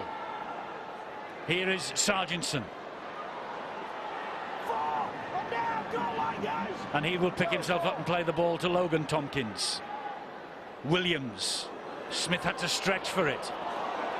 Here's Joel. Dumps it down to Smith again. And Gelling he should have given it wide. Manfredi was there. Sorry, Andy, it was a try for all taking there. Manfredi couldn't believe it. Logan Tompkins to Matty Smith, crossfield kick. Oh, they've got the numbers, and the ball palm backwards. Liam Farrell not tackled. The ball got rid of off the ground. Burgess, Tautai, Smith. Could this be another special moment for Wigan? Logan Tompkins, still Logan Tompkins. Anthony Gelling. Oh, tremendous defence. He dropped it just as they were about to thinking about diving into the corner. Joel Tompkins pass out wide again, causing havoc. In and out, you can see there, got to push Bridge away. Oh, that's great defence there by Clark. Wonderful play from the hooker. Manfredi just lost control of it. This night just gets better and better. It does. Gelling should have passed the first one and he should have run the second one. I think he would have been hard to stop had he took the ball and gone straight away. Look, it's materialised in the end that Joel Tompkins is having a look in front of him, seeing Declan Patton and saying, look, I fancy my chances here. At the very least, I can get the ball away, get an arm free. But defenders either side of Declan Patton now have got to aim up. They got to come in and help their halfback when Joel Tompkins picks him out and runs at him. A couple of big men either side of him, they got to get involved a bit more. Bateman not standing square, Warrington penalty. I just wonder how big a part has Joel Tompkins and Logan Tompkins played in the decision to bring Sam back to Wigan? Well, it will obviously influence him, Eddie. I think the fact that, you know, you've got your brothers at the same club, it would be very, very difficult to have gone to another Super League club. It took him a while, didn't it, for to get into it, but I must say... Oh, hello, here's Ben Curry! Here's Ben Curry for Warrington! He's got pace to burn, he gets past Ryan Hampshire and scores a try up the other end. Well, Warrington have been defending their own line for the opening moments of this second half. They spring from defence to attack, and Ben Curry goes over for the try that gives the Wolves the lead again. Sensational stuff. Well, there we are. We're waffling on in regard to Sam Tompkins, why he's come back. When we've got action like this, this is unbelievable. Both sides, they're wanting to keep this ball alive. And this man, Kerry, has created... Watch the speed when he gets this ball. Oh, great stuff. Couldn't get anywhere near him. Too late is a cry from Hampshire. And the try from Ben Curry means the lead changes hands for the fourth time. You know what, this game is special, and I hope it's the start of a really special summer. I think the pitch is getting harder, the weather's getting warmer, and we're starting to see a different style of rugby. The tries we've seen tonight, we haven't really seen in the first 10 rounds, but all of a sudden here, we're starting to hear the best of what Super League offers. The movement of the ball, players moving at pace, and some spectacular tries. Pressure on here now, Stephen Ratchford. This is like a bit of a nasty little six-footer on the in the golf area, I guess. He's not too close, not that far away, but he needs to nail these 2 points. How many nasty little six-footers have you ever popped in the bottom of the hole, Phil? I've watched quite a few on Sky Sports, but I'm waiting, saving up for a set of golf clubs this Christmas. Right, we're getting the cap out. We're going to get the round robin going because we want to see Phil on the golf course. Yeah, don't panic about that. You can have my golf clubs. He'll be the Ian Poulter of Super League. No, you can have mine. Free of charge. But they've got wooden sticks. Steady. Ratchford adds the extras. It's game on. Hickory shafts from Steve-O. Great kick from Ratchford. Beautiful play. You've got to admire the way that both these sides have really said, we'll keep it alive. Okay, it was a bit dodgy in defence from both of them in that first half at times, but that was great. Well, the referee has called Joel Tompkins in. He's had a word with him. Joel Tompkins, well, there was a hint of a shoulder charge in the build-up to that try. The referee has just put him on a warning. Told him to use his arms, wrap him around. Declan Patton, love to see it, Eddie. He's had his hands full with Joel Tompkins all night. Composure to put that ball through. Allowed Ben Curry to go for the try.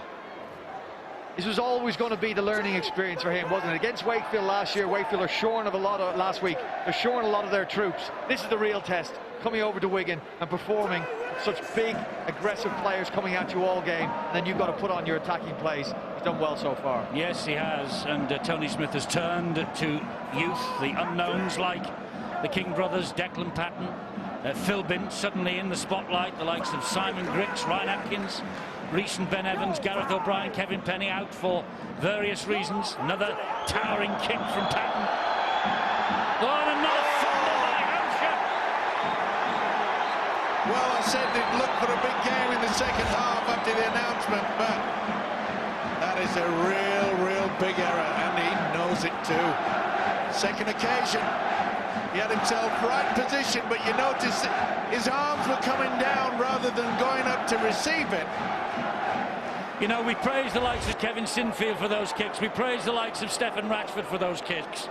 That's a young man of 19. That was a brilliant kick. And you know what? He did one in the first half, which he kicked it about 20 metres farther than I thought possible from his own half, down near Wigan's try line.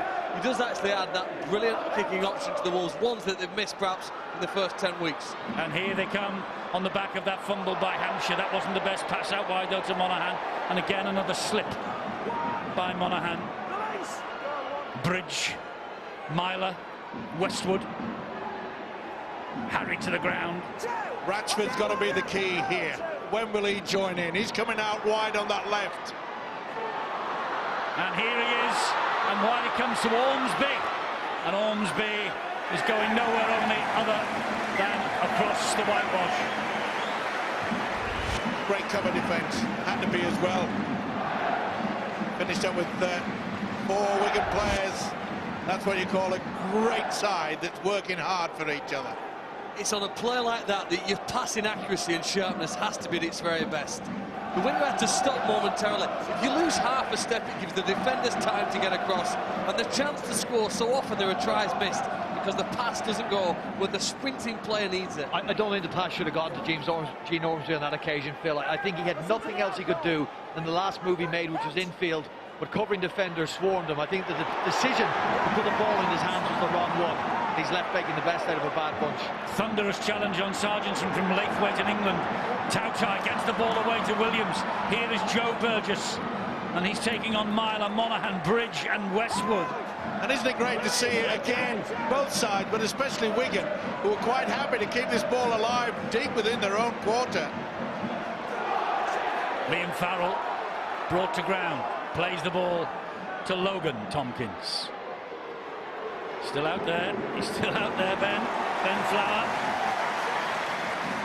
Brian Carney said in the first half, after 5 minutes, his lungs would be burning. Gelling. Good tackling. Tremendous tackling by Patton and Ormsby. That's charged down and out and off the Warrington man. Should be head and feet to Wigan and is. Yeah, they put him under a lot of pressure. Didn't get the ricochet to go their way. Well, they lost the game against the Tigers. You might have tuned in on Easter Monday when at a similar point in the second half they charged the kick down. It went against them and the Tigers scored. Those sort of things get forgotten at the end of the match, but again, this one's gone against them. They need to make sure this now is the turning point in this match for Warrington. So this scrum will form just inside the Warrington half of the field. I suppose we might have expected plenty of tries tonight, because coming into this match, both these sides have scored 42 tries apiece. The numbers are mounting. It's impressive the way that Wigan are looking for the offload as well. And once they've got possession, they're standing pretty deep. Bateman. Bit forward.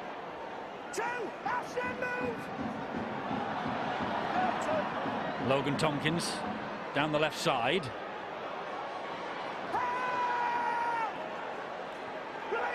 Flower comes to ground. Plays the ball again. Logan Tompkins with a little scamper. Westwood gets to him. Farrell. Here's Williams. Smith. And Gelling again. And Gelling with a kick to the corner for Manfredi, and to the rescue comes Stefan Ratchford. Smart work there by the centre. Anthony Gelling is having a fine game. Not often you see him put boot to ball, but that was very intelligent. So was the positioning of Stefan Ratchford. The Warrington player down. 50th minute, or 51st minute. England in a spot of bother. First goal line dropout of the match.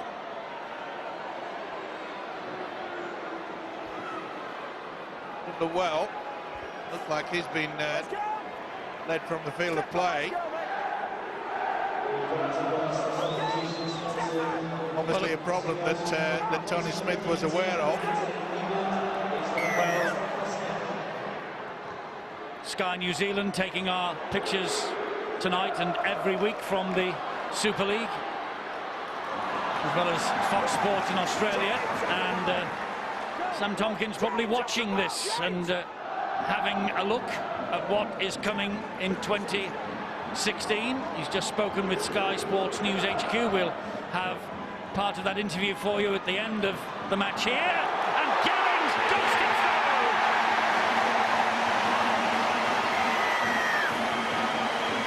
Anthony Gelling has been a problem to Warrington all night.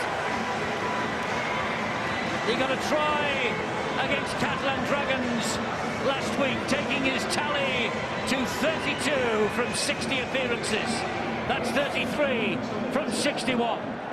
And you can see the size of this man. A huge centre. He's having the time of his life up there. Beautiful pass. Delayed at the right moment by George Williams. This is outstanding. This is how you come onto the ball. Bang! Straight through. Thank you very much indeed. Anthony Gelling, the Cook Islander, 11 tries last year. That was a career best. He got a try in the playoff win here against Warrington last year. That's 7 tries for 2015. The odds are he's going to crack the career best this year. And Matty Smith now. Can he add the extras? Because the scores now are level. And if he kicks this, the lead will change hands for a 5th time.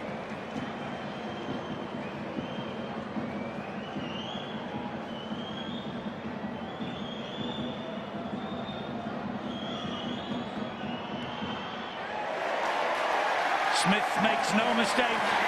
Wigan edge in front again. Well, Wigan asked Warrington's defenders out wide a series of multiple choice questions repeatedly. There are players moving forward quickly, and you've got to make the right decision in a split second. Which one's going to get the ball? Who do I stop? Declan Patton doesn't, and you see his instant frustration as he hits the ground, knowing that again a man has broken through there. Wigan executed that play really well. It traced it back though. It was the charge down kick from Matthew Smith that has turned the game momentarily now in favour of the Warriors. Ben Flower will take it forward. Almost breaks through.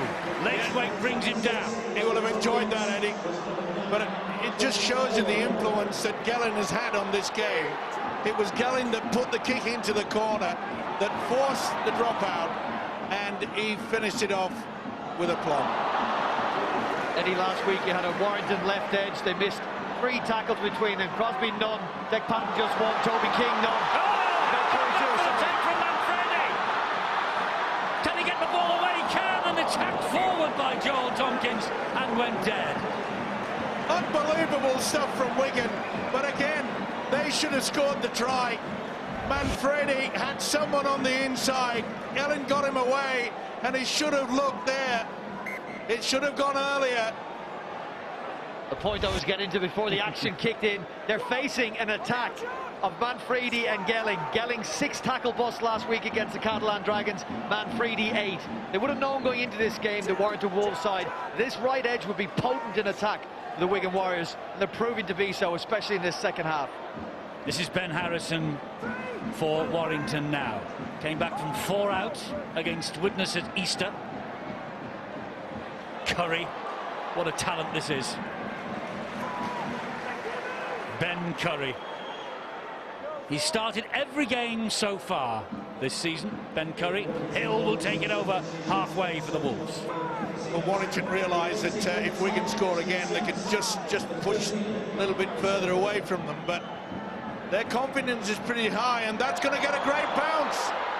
Oh, and it's come up here for Toby King, and he's found Harrison, and Harrison is brought to ground. The ball is scrambled back, and Wigan scramble in defence, and Williams gets to Myler. He did well as well, the young standoff Williams. Realised that the pressure was on. What a fantastic take. What a fantastic game. We were here on Good Friday, and I think I said this has been the best game of the season so far. Is it as good or better than this? Is this better than what we saw on Good Friday? Either way, I don't care, Eddie. I'm enjoying every single minute of this. And I tell you what, Wigan will be so happy. It was a good hit from Dan Sargentson that prevented Warrington from scoring there. How on earth he got back there, scrambled, It's great entertainment. McIlaurin gets to his feet. Smith, Farrell. Good defence from Warrington now. They've reached the 5th tackle. Last one coming up for the Warriors. It'll go high off the boot of Matty Smith and does. Who wants this? Gelling does. And Gelling smuggles it back to Manfredi. And Manfredi's taken them all on his own. Flies the ball back towards Bateman. Still the last tackle. Bateman takes it forward, gets the pass away. Tompkins, McIlaurin. The kick, not the best. To his opposite number, Darrell Clark. Yeah, good play there by Clark as well. They're a bit frustrated. Silly play. You know what? Warrington needed that, Steve-O. They really did. I think they're under massive pressure, the Wolves, at the moment. And this is a huge let-off for them here now to get them out their own half of the field. So Wigan really have them rocking. The movement of the ball from side to side. They're stretching the defenders. I'm not sure, besides Chris Hill, what energy's left in this Warrington team. Yeah, you're right, Phil, because Sean Wayne will be bitterly disappointed. Got them in a good position, right down in their own quarter, and then they give away that silly penalty. Well, this is the first, and here's another penalty coming Warrington's way, and suddenly the tide starts to turn in the Wolves' favour. Messing about on the floor.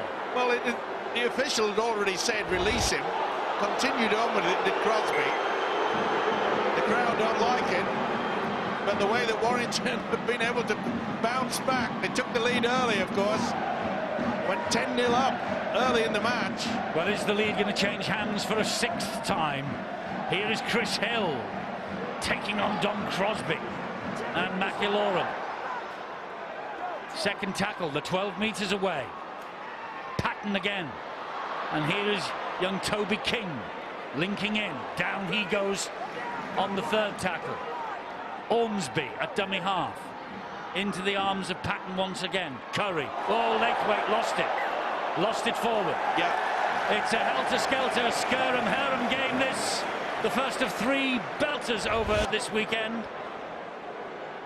Good hit there from Mickey McIlaurin.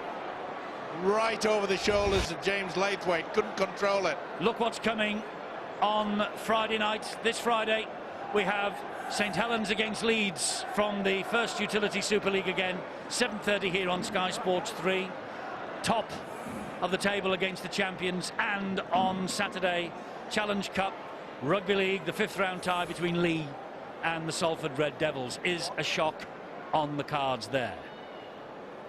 You've got to guess that this player is in a lot of pain to stay down. If you had a list of every single player who played rugby league in this country, you had to test which one could be brave enough and tough enough to stay on his feet. I think McIlaurin would come pretty near the top, but he's instantly in pain. He crashes to the floor, and his teammates recognise that. Medical staff on as quickly as possible. So important to the Wigan side. Key to their aggression in that middle part of the field. He's got to go on close to running into the elbow, James Laithwaite there. He's hit him with everything he had, forced the ball loose.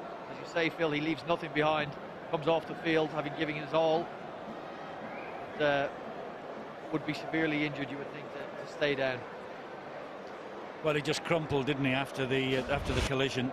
Well, you can see the right shoulder. Oh. And he come off second best, I'm afraid. Laithwaite lost possession, which is not surprising the way that he went into him. I'm sure we all hope Mickey McIlaurin was okay, and that coming to this game today, Eddie, I had not a clue what to expect from either of these sides because of their performances up to this point.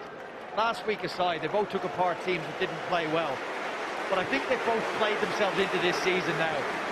He doesn't want to come off the field. That's an indication of the commitment of that man, but Dr. Chris Brooks. Yes, he's telling him he's got to. Chris Brooks saying, I've got to take you off. Yeah. You've got to come off. We've got to assess you.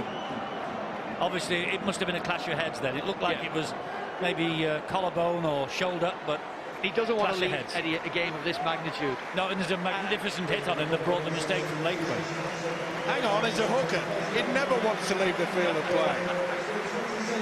Chairman, Chief Executive of the Hookers Union here. I think sometimes you have to protect players from themselves, don't you? And that's the important thing. And Chris Brooks would have none of it. McIlaurin was saying he could lip read, I'm staying on, I'm okay. And Chris Brooks would have absolutely none of it. He wants him assessed before he's pitched back into the battle. And You're what right. a battle it's been. You're right, Eddie, safety first. But the way that Wigan just woke up after a woeful 15 minutes at the start of this game, and they are keen to keep this ball alive. Yeah, Logan Tompkins has taken a tumble here. His leg was buckled underneath the man on the ground, Ben Westwood. He looked like the elastic man at one stage, but that's painful on the knee. Let's look at this. Oh! And then he's pushed back. Yeah, stretched. Oh. Doesn't help the ligaments around the knee, that's for sure. Well, they need him on the field because the hooker he's just replaced is still having his head assessed. Yes. 2 minutes. Isn't it a wonderful thing, the human body? See what rugby league players put themselves through. How on earth does the human body respond? Well, Brian, you've only got to look at me, and that'll give you some indication, that's for sure. Oh, that's good play on that short blind. And you know, they've worked that very, very well at Wigan tonight. He's had a big game, as said Dan Sargentson. Smith down the line with the kick. Ratchford collects on the touchline, brings it back in field. Logan Tompkins, well, he was limping with the bad knee a few seconds ago, and there he is making the next tackle. If Warrington want to compete with Wigan in the final quarter, they need to match them here in metres, gaining ground. That's a single play, and he's been tackled where the last one took place. What can they gain in the next three? Probably not enough here to show that they're winning this battle. Harrison goes down, tackle number 3. Eventually gets to his feet. He actually touched the ball with his foot, so play on. Clark. Well, that's a rarity. It's Clark running from dummy half. I just can't understand it, Eddie. You know, it was magnificent at Castleford. Very quick play of the ball, scooting away. We don't see the same player. Well, he must be playing to instruction. He must be. That ball just meandering its way past Manfredi. And he'll bring it back. And down he goes. Am I alone here, Eddie? Do we think that Warrington and Wigan have played themselves back into this season? We're going to see the top 2 teams in action tomorrow. Leeds and St Helens. They've been outstanding. St Helens with their injuries are getting those players back, and Leeds have been consistently good, apart from that reverse against Warrington. But I think these two sides, who have been so disappointing for all the other games, a couple of wins aside, have shown us tonight that they will be up there come the end of the season. But it's a great song. It's not how you start, it's how you finish. And we find that year after year as Wigan get a penalty. Yeah, lost the rag a little bit there. Ben Kerry just hanging on to the neck of the big fella, Joel Tompkins. There's a sign in the Wigan dressing room that talks about pressure. And can Warrington, can they diffuse what's going to be coming at them? What a game this fella's had. Yes, he's played well, Gelling, and they've diffused the first run in this set of 6 from him, the Cook Islander. He plays the ball to Joel Tompkins. That was Smith, this is Crosby. Here is Williams. Williams just pokes his head up and has a look. Hangs on, down he goes. Inside the 20, though, as Tony Clubb takes it forward. Solid run again from Tony Clubb. Good defence again from Warrington.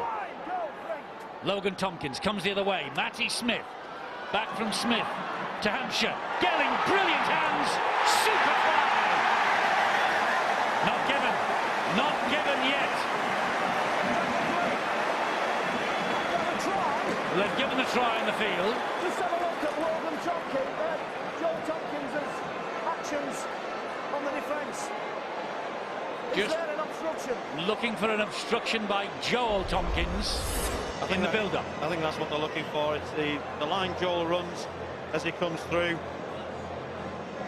I think he stopped short. I don't think he has any effect on that defence at all. He's managed to release and cover the tackle. I think that the problems are further out than that. I don't think there's a problem with that. I think this will be a try. Manfredi plonks it down if it's given, and we think it'll be his second try of this match. Try it is. Many don't like this system. That's why I like it. The on-field referee who's down there at the flow of the game had decided it was a try. He just wanted confirmation. You pick that apart with a video referee, you'll be able to find the reason to disallow it. That's why I like this new system.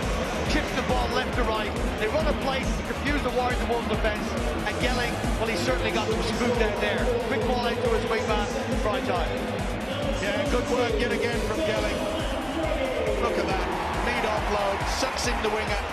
Ormsby was left in no man's land. Watch Ormsby, see you later. That's a nice step. Good stuff.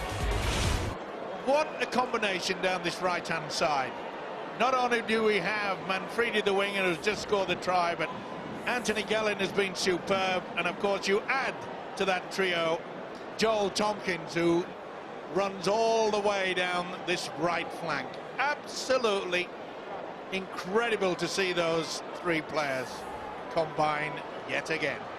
So Matty Smith, we've seen a few conversions from this part of the field tonight. Some have missed, some have found the mark. What's in it for Smith and Wigan? A miss. 26 points to 20. Steve-O mentioned the sign in the Wigan dressing room. There it is. Build pressure. Well, they certainly did on that occasion.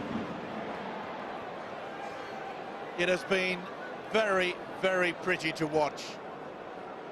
I'm not so sure that Tony Smith would have been happy with the attempt to defuse the winger, Manfredi. Take nothing away from his step, though.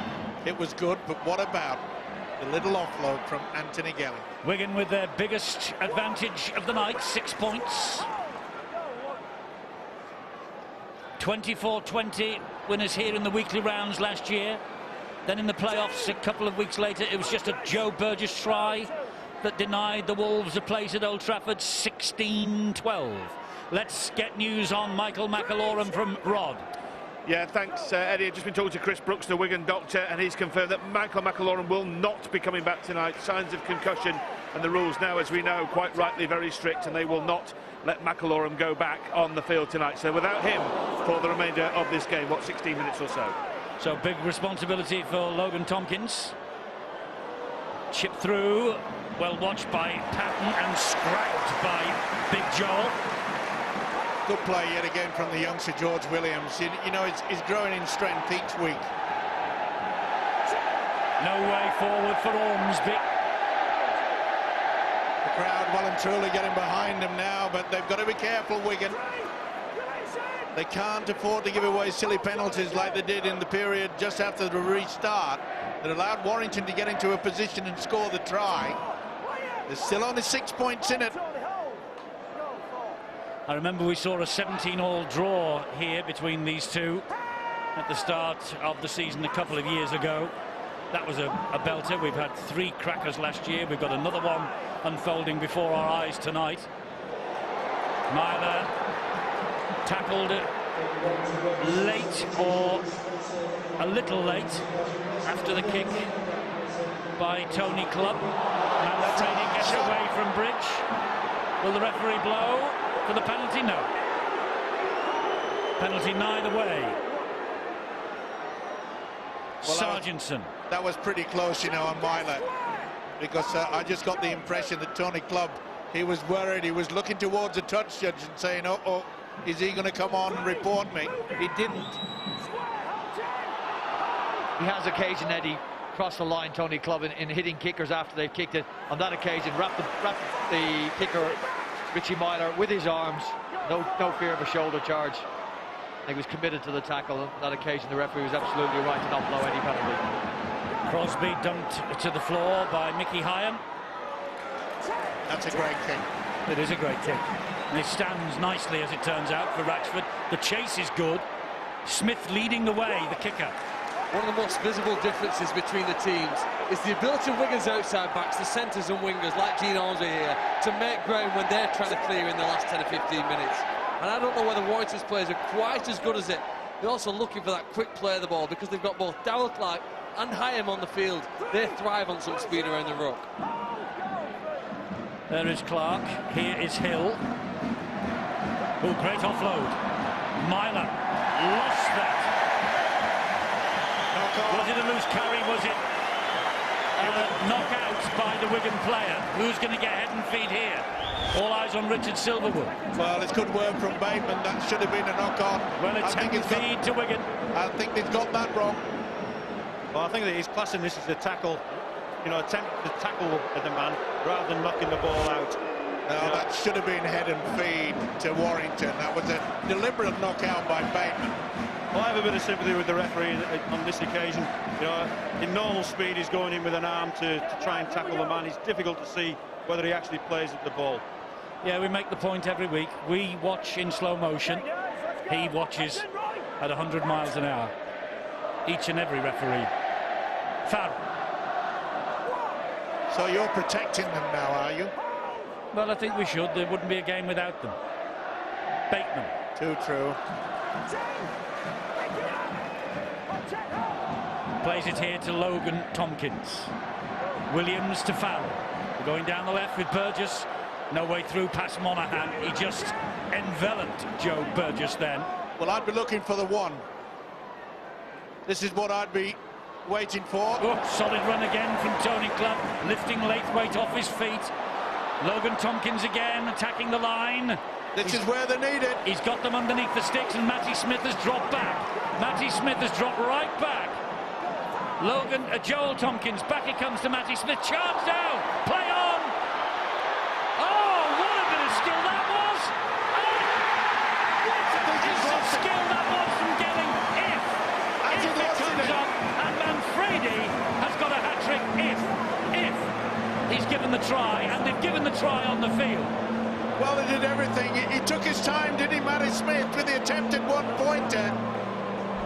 And they got the look at the bounce. This is the moment. Oh, it took an eternity. I think what they're looking for is the players outside Gelling when he kicks through, and I think Manfredi's onside there. I think this will be fine. Very good flick into his hands. I don't think there's any problem with the grounding. There's another try. He sent it up as a try. I think we've seen a try, and it'll be the second hat-trick in successive matches for Dom Manfredi.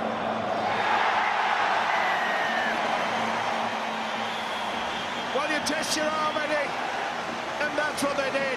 They went for the one and finished up with a four that could very well turn into six. It took an eternity, didn't he? They got to him. I think it was Clark that got the arms out. But what a finish and what a way to get a hat-trick yet again. Supplied by guess who? Gelling. Oh boy, what a combination they've had tonight. There's Smith. He would have been absolutely disappointed with that. But Gelling says, go in for it, my boy. That was invention from Gelling, wasn't it? How would you sum up Anthony Gelling's season? He comes here, he plays against Prison Broncos, he gets sin bin for charging down a conversion attempt. He comes here on Good Friday, drives down on his push bike, plays a starring role in the victory over St Helens, heads back home on his push bike, calls into a housewarming party with Wigan fans, has an evening with them, goes home, plays again, and tonight a starring role with two brilliant touches to set up tries. The man is enigmatic to say the very least. He's 23 years of age. He's a Cook Islander. And, well, the Wigan fans this year are taking him to their hearts. Now then, Matty Smith to try and add 2 more points. He's missed with another. But the gap is 10 points. And Ian Lenigan, the chairman of Wigan, what a night he's had. He's written a big cheque to the New Zealand Warriors. He'd probably have to write an even bigger cheque for Sam Tompkins' wages, and he's watching his team beat Warrington at the moment with 10.5 minutes to go by 10 points. Yeah, they'll have to score very, very quickly. It's got to be an error from Wigan from this kickoff, which can happen. It's a long kick downfield from Ratchford. But I agree with Brian, you know, I mean, this is such an unassuming character is Anthony Gelling. And I like the fact that he's on that push bike, Brian, and he found himself a party. Well, tomorrow, I think I'm going to buy myself a push bike. but he has been outstanding tonight. Super stuff. Whoa, whoa, whoa, whoa. Yesterday, in the Boots and All Cafe, just before we went on the air, you told me you've bought a bike. I have, but I haven't picked it up yet. Oh, so you didn't do the 10 kilometres you were boasting about? I didn't boast. Well, there is a one-on-one. There was a nice pass from Bateman to Williams. They've lost possession. Chris Bridge trying here in the last 10. They've had so little possession in Wigan's half in this second half. They've been starved of any territory. And ultimately, I think it's going to cost them the game. Well, if it does, it's Warrington's 5th defeat in 6. Well, Vicky Hyams out there, and we know how he can run from the dummy half. Myler, Ratchford, Bridge, down he goes. Did well, did George Williams, to stick with Bridge there. Here's the heavy artillery in the shape of Chris Hill, halted 10 metres out on the last. Warrington, Myler, can he produce something? Can Patton? It's a lovely chip. It's a beautiful chip. Oh, it's a knock on by Ormsby. Could not take it. It looked as though he was odds on to do it. So close. So close. Gene Ormsby. Boy, that really would have set up a final few minutes, wouldn't it? If he could have got the ability to get that ball down. What Well, an it's not incredible over game. yet. It's not over yet. Sargentson for Wigan. Joel Tompkins marauding down this right-hand side, linking well with Gelling and Manfredi. They go into centre field though now with Smith. Lee Mossop gets to halfway.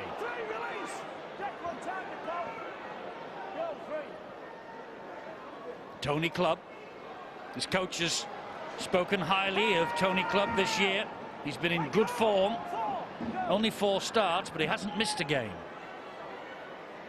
Again, Joel Tompkins flicks it into the arms of Gelling. He goes down. Last tackle, Smith knows it, drills it, but it doesn't find touch. Runs dead in goal. Holds his hand up, apologises to his teammates. Yeah, he wanted it over the white line on the wing. Not dead in goal, but their defence has been pretty solid. It has to be for the next 7 minutes or so. I've been impressed with the once again from Logan Tompkins. He comes off the bench, you know, and he controls it. I know that they've lost Michael McAloran, but he really does do a good job. He's very solid at that play the ball area. That's good work by Sargentson on Westwood, because they had 2 men wide, Warrington then, and they were on their way. Here's Anthony England. Well, Wigan are flying into the tackle. And finishing the tackles, Eddie. Not one quick play of the ball for Warrington. They've shifted it wide to try and speed up the play of the ball. Wigan have dealt with that. Chris Hill lost that goal.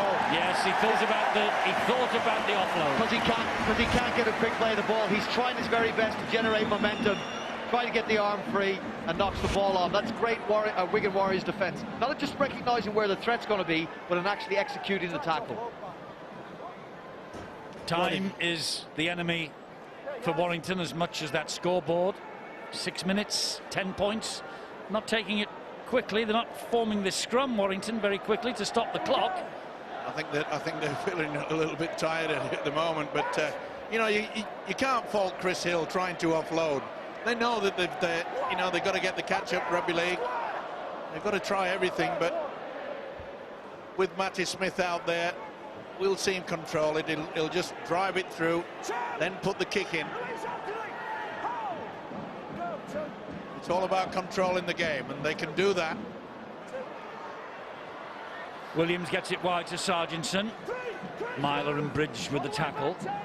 Ryan Hampshire chimed into the line. Here comes Farrell. And you can hear Matty Smith screaming at us, get those forwards into the middle. Matty Smith again. Who's going to take the kick? Should be Williams. Williams drops the ball. Oh, almost on the try line. Monaghan to the rescue for Warrington. Do you know the second half started with a brilliant kick-off from Wigan. Warrington made a mess of it and then had to defend and almost save a try in that first play as he looked to strike here. Toby King's through the hole. That was a tremendous ball from Ormsby. That's a great chase back by Burgess. Toby King gets to his feet, plays it quickly to Ratchford. Here come Warrington then. Up in the air and almost over the top of Myler. He gets it away to Bridge. Good tackle. Myler. Westwood. Westwood to England, trying to get away from Matty Smith. He goes down. Tackle number 5, says the referee. Great work from Joel Tompkins. He was looking to offload, couldn't. I think he committed himself there. It was Tony Clubb again on the kicker, Declan Patton. It committed himself. I think has he picked up an injury or has he just run out of steam? I think he's just run out of steam. I think he's absolutely exhausted. And what's more, I think he was hurt in that challenge.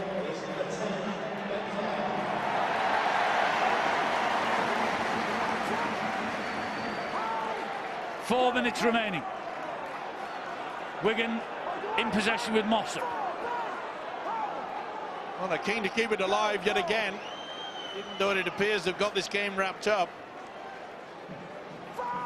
Williams, he goes down on tackle number 5. So here comes the kick. They look for Matty Smith, and they find him, and that's a great kick.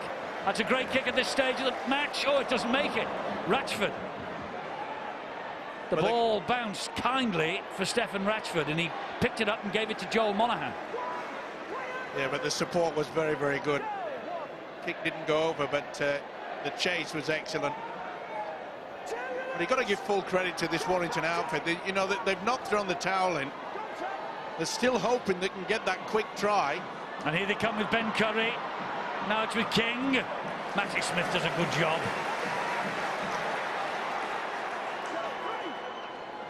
Ormsby to Hyam. Hill. This is tremendous tackling from Wigan.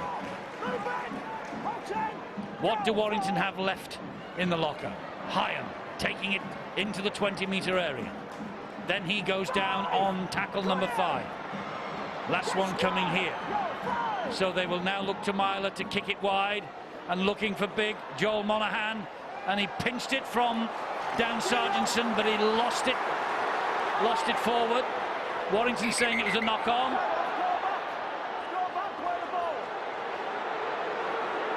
And the referee says to Dan Sargent, just go back and play the ball. Well, I thought that Sargentson actually come up with a knock on there. Well, I don't think even Warrington can score 10 points in 2 minutes, can they? No. So it will be 5 defeats from 6 for the Wolves. Sargentson. Yeah, and they've worked hard. They've worked as a unit, haven't they, Wigan? This really has been impressive tonight from them, especially with the fact that they were 10-0 down.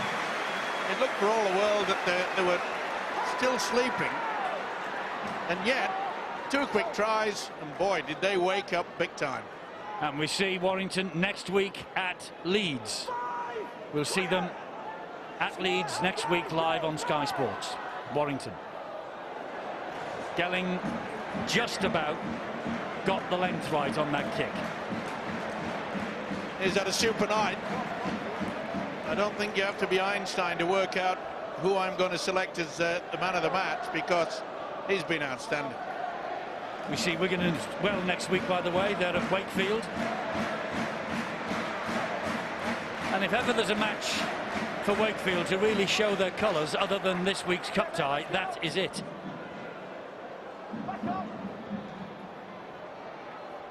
This is Ratchford. Ratchford has almost gone through the gap. He's still standing. Tried to get the ball away, and Liam Farrell's pinched it from him. But the referee says it was a 2-man tackle, which it was. But was it an offload attempt, Stuart? Well, I think he tried to offload it, but he got it back, I think. Oh, well, I think it's unfortunate there. I think, you know, he's tried to offload it, and he's lost the ball. Yeah, that ball stolen there by Farrell just coming out. You know, that aside, I think Richard Slivell's had a pretty good game tonight. You know, he's created the great chip through. Great chip through. No chances taken by Matty Smith. Sean Wayne, delighted, I'm sure, with this victory tonight. Delighted with the news that Tompkins comes home in 2016. We will be talking live to Sam from Auckland after this match when we come back from our next commercial break.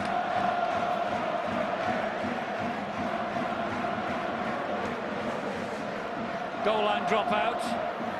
28 seconds remaining. Well, the one thing about Sam Tompkins, he is returning to a very, very talented outfit. Wonder where he'll fit in. Will he be the fullback again? They've got Hampshire. All right, he's dropped a couple of high bombs tonight. They've got Williams at 6. It's a dilemma for Sean Wayne, a very nice one. Yeah, that's the sort of thing. Look, we always feel you've got to feel that if you win the grand final, you've got to have depth, and boy, they'll have it next year. Warrington lose the ball.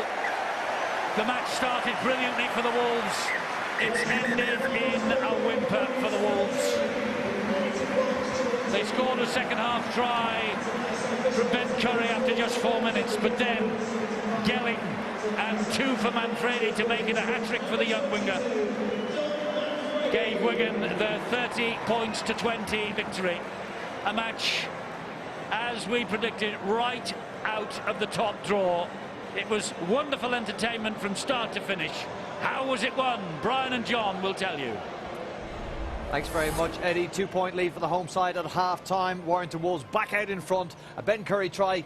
Anthony Gelling, though, with an early chance for the Warriors. Talking about little things with big consequences again. Have a look at the short side here. They've numbered up the wrong. Got 3 on the short side against 2. So Wigan have already got 1 over. Have a look at those 2 front runners. That'll put itself up again shortly. Got to pass there as Gelling, though. I don't understand. Neither was Manfredi. And that led then directly to Warrington's next attack and to their try. Developing into a really good, strong running back row of Ben Curry. And exactly the same thing. Very, very late, coming from the short side to the long side. It's getting those numbers mixed up from the short side to the long side. Again, you can see why the stretch. You've got to ask Gelling to come in there and try and shut that down. And Curry over for the try. 20 points to 16 to the visitors. The Wigan Warriors back in front again on the 50-minute mark. Anthony Gelling himself scoring the try on this occasion. This was the redemption, wasn't it? We talked about little actions and big consequences. This was where Gelling got himself back on the map. This one came fairly early on in the second half. Walks through a gap, and he does the right thing for a change. The reason I show you is that, remember the start point for that, because here's the start point of the second one. I want to show you one man's involvement here, Matty Smith. He's asking in a much more structured second half than in the first 40. He's working out the next play, and then he's sending Tony Clubb straight into the guts. Tony Clubb, I thought, has had an outstanding game this evening. Sends Tony Clubb in. Good season, Tony Clubb. Yeah, they've stripped him right back, haven't they, to the bare essentials. Hard, strong running, don't think, just go and make a mess of people. And that's exactly what he's doing. Now, I talked about those two front runners earlier on. There they are again, and that's what Matty Smith has set up. And that allows the extra man over.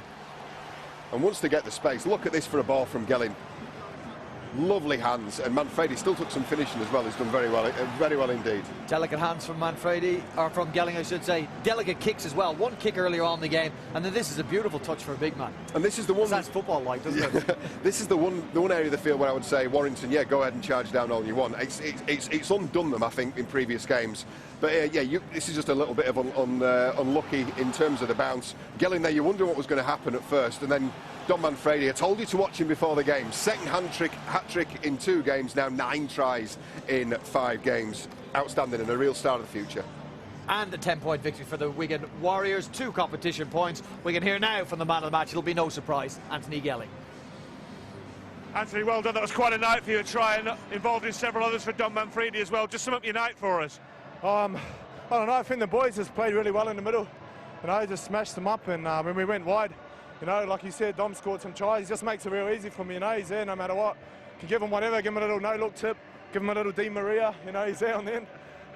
Full repertoire then from you. Look, it's been a couple of good home wins, hasn't it? Or 3 good home wins, Catalan, Saints and Warrington. It's got you really back in the mix at the top now, hasn't it? Yeah, it was a tough run. That Saints game took a lot out of us. I think it showed against Salford, but the way we've backed up again, we had another short turnaround after that Catalan game. But, the boys dug deep tonight, and, we got a weekend off now. I'm going to really enjoy it. Well done tonight. Thanks for talking to us. Cheers, mate. Thank you very much. Well, Ben Flower has come back into a winning side. It's been a special game from the Super League tonight, and a special night for the Wigan Warriors. They are back. For Warrington, though, 5 defeats from the last 6.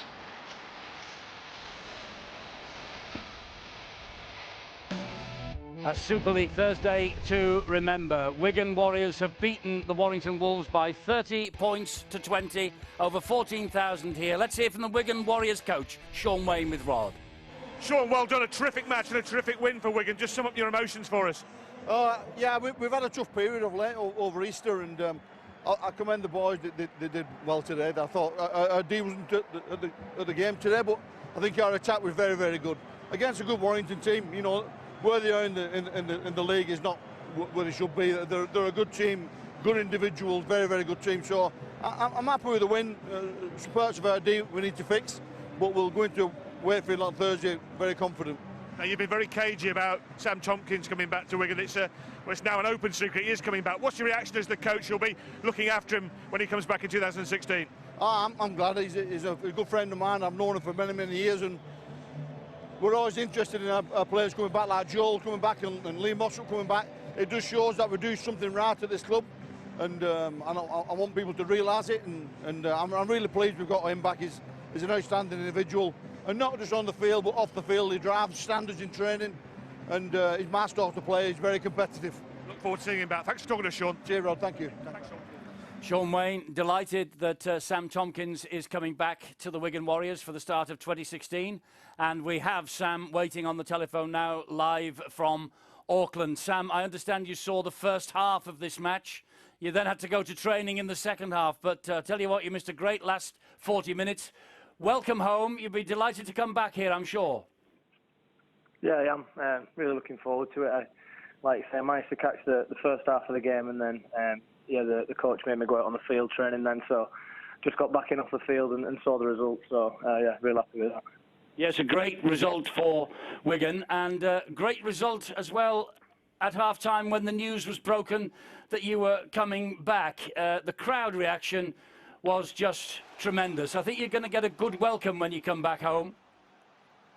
Yeah, I'm looking forward to it. I managed to catch a little bit of that on TV with the boys here before we went out training. You know, and the Wigan fans, I know exactly how passionate they are, and you know, looking forward to getting back out of the DW and playing in front of them. You must be delighted, Sam, that all the speculation is finally over. You can get on with your final 6 months in the NRL. Yeah, definitely. You know, there was a lot of speculation and being asked a lot of questions, but you know, things had to be sorted.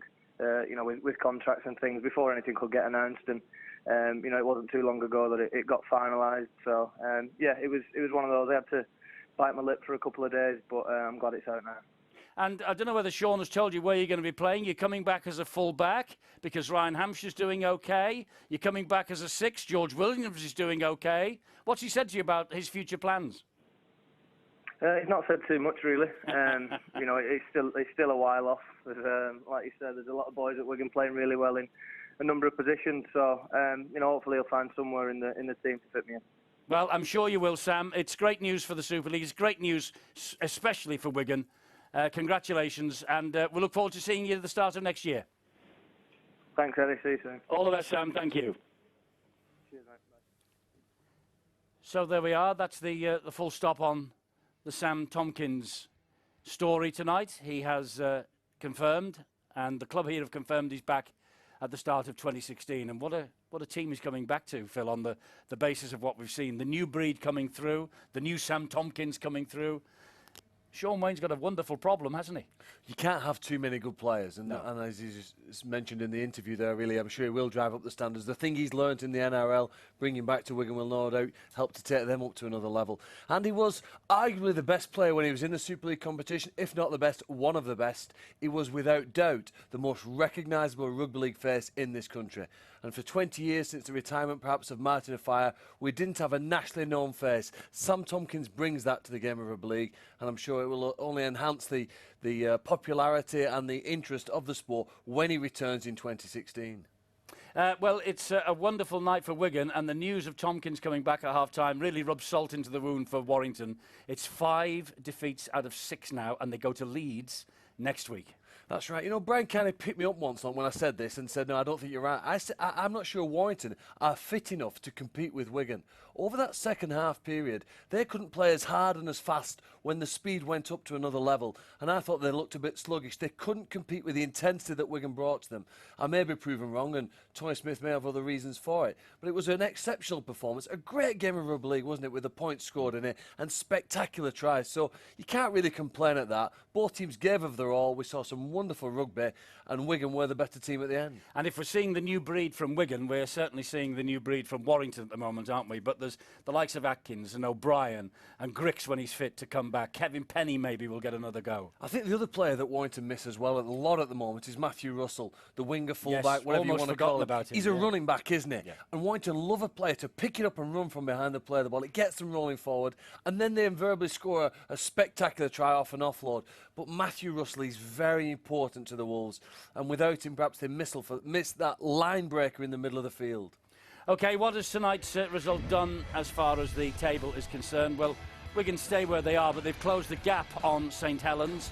Saints, of course, and Leeds, they will be playing tomorrow on Sky Sports. And because of the defeat, Castleford have moved up a place, and Warrington have dropped down a place from when we started at 7:30. Don't forget, there's a ringside special. Looking forward to the big fight between Mayweather and Pacquiao next here on Sky Sports 3. That fight will be available on Sky Box Office later, of course.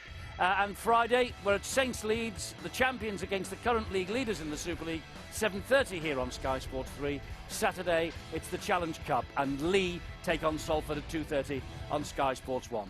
Breathless night, entertaining night, wonderful game from us all. Bye-bye.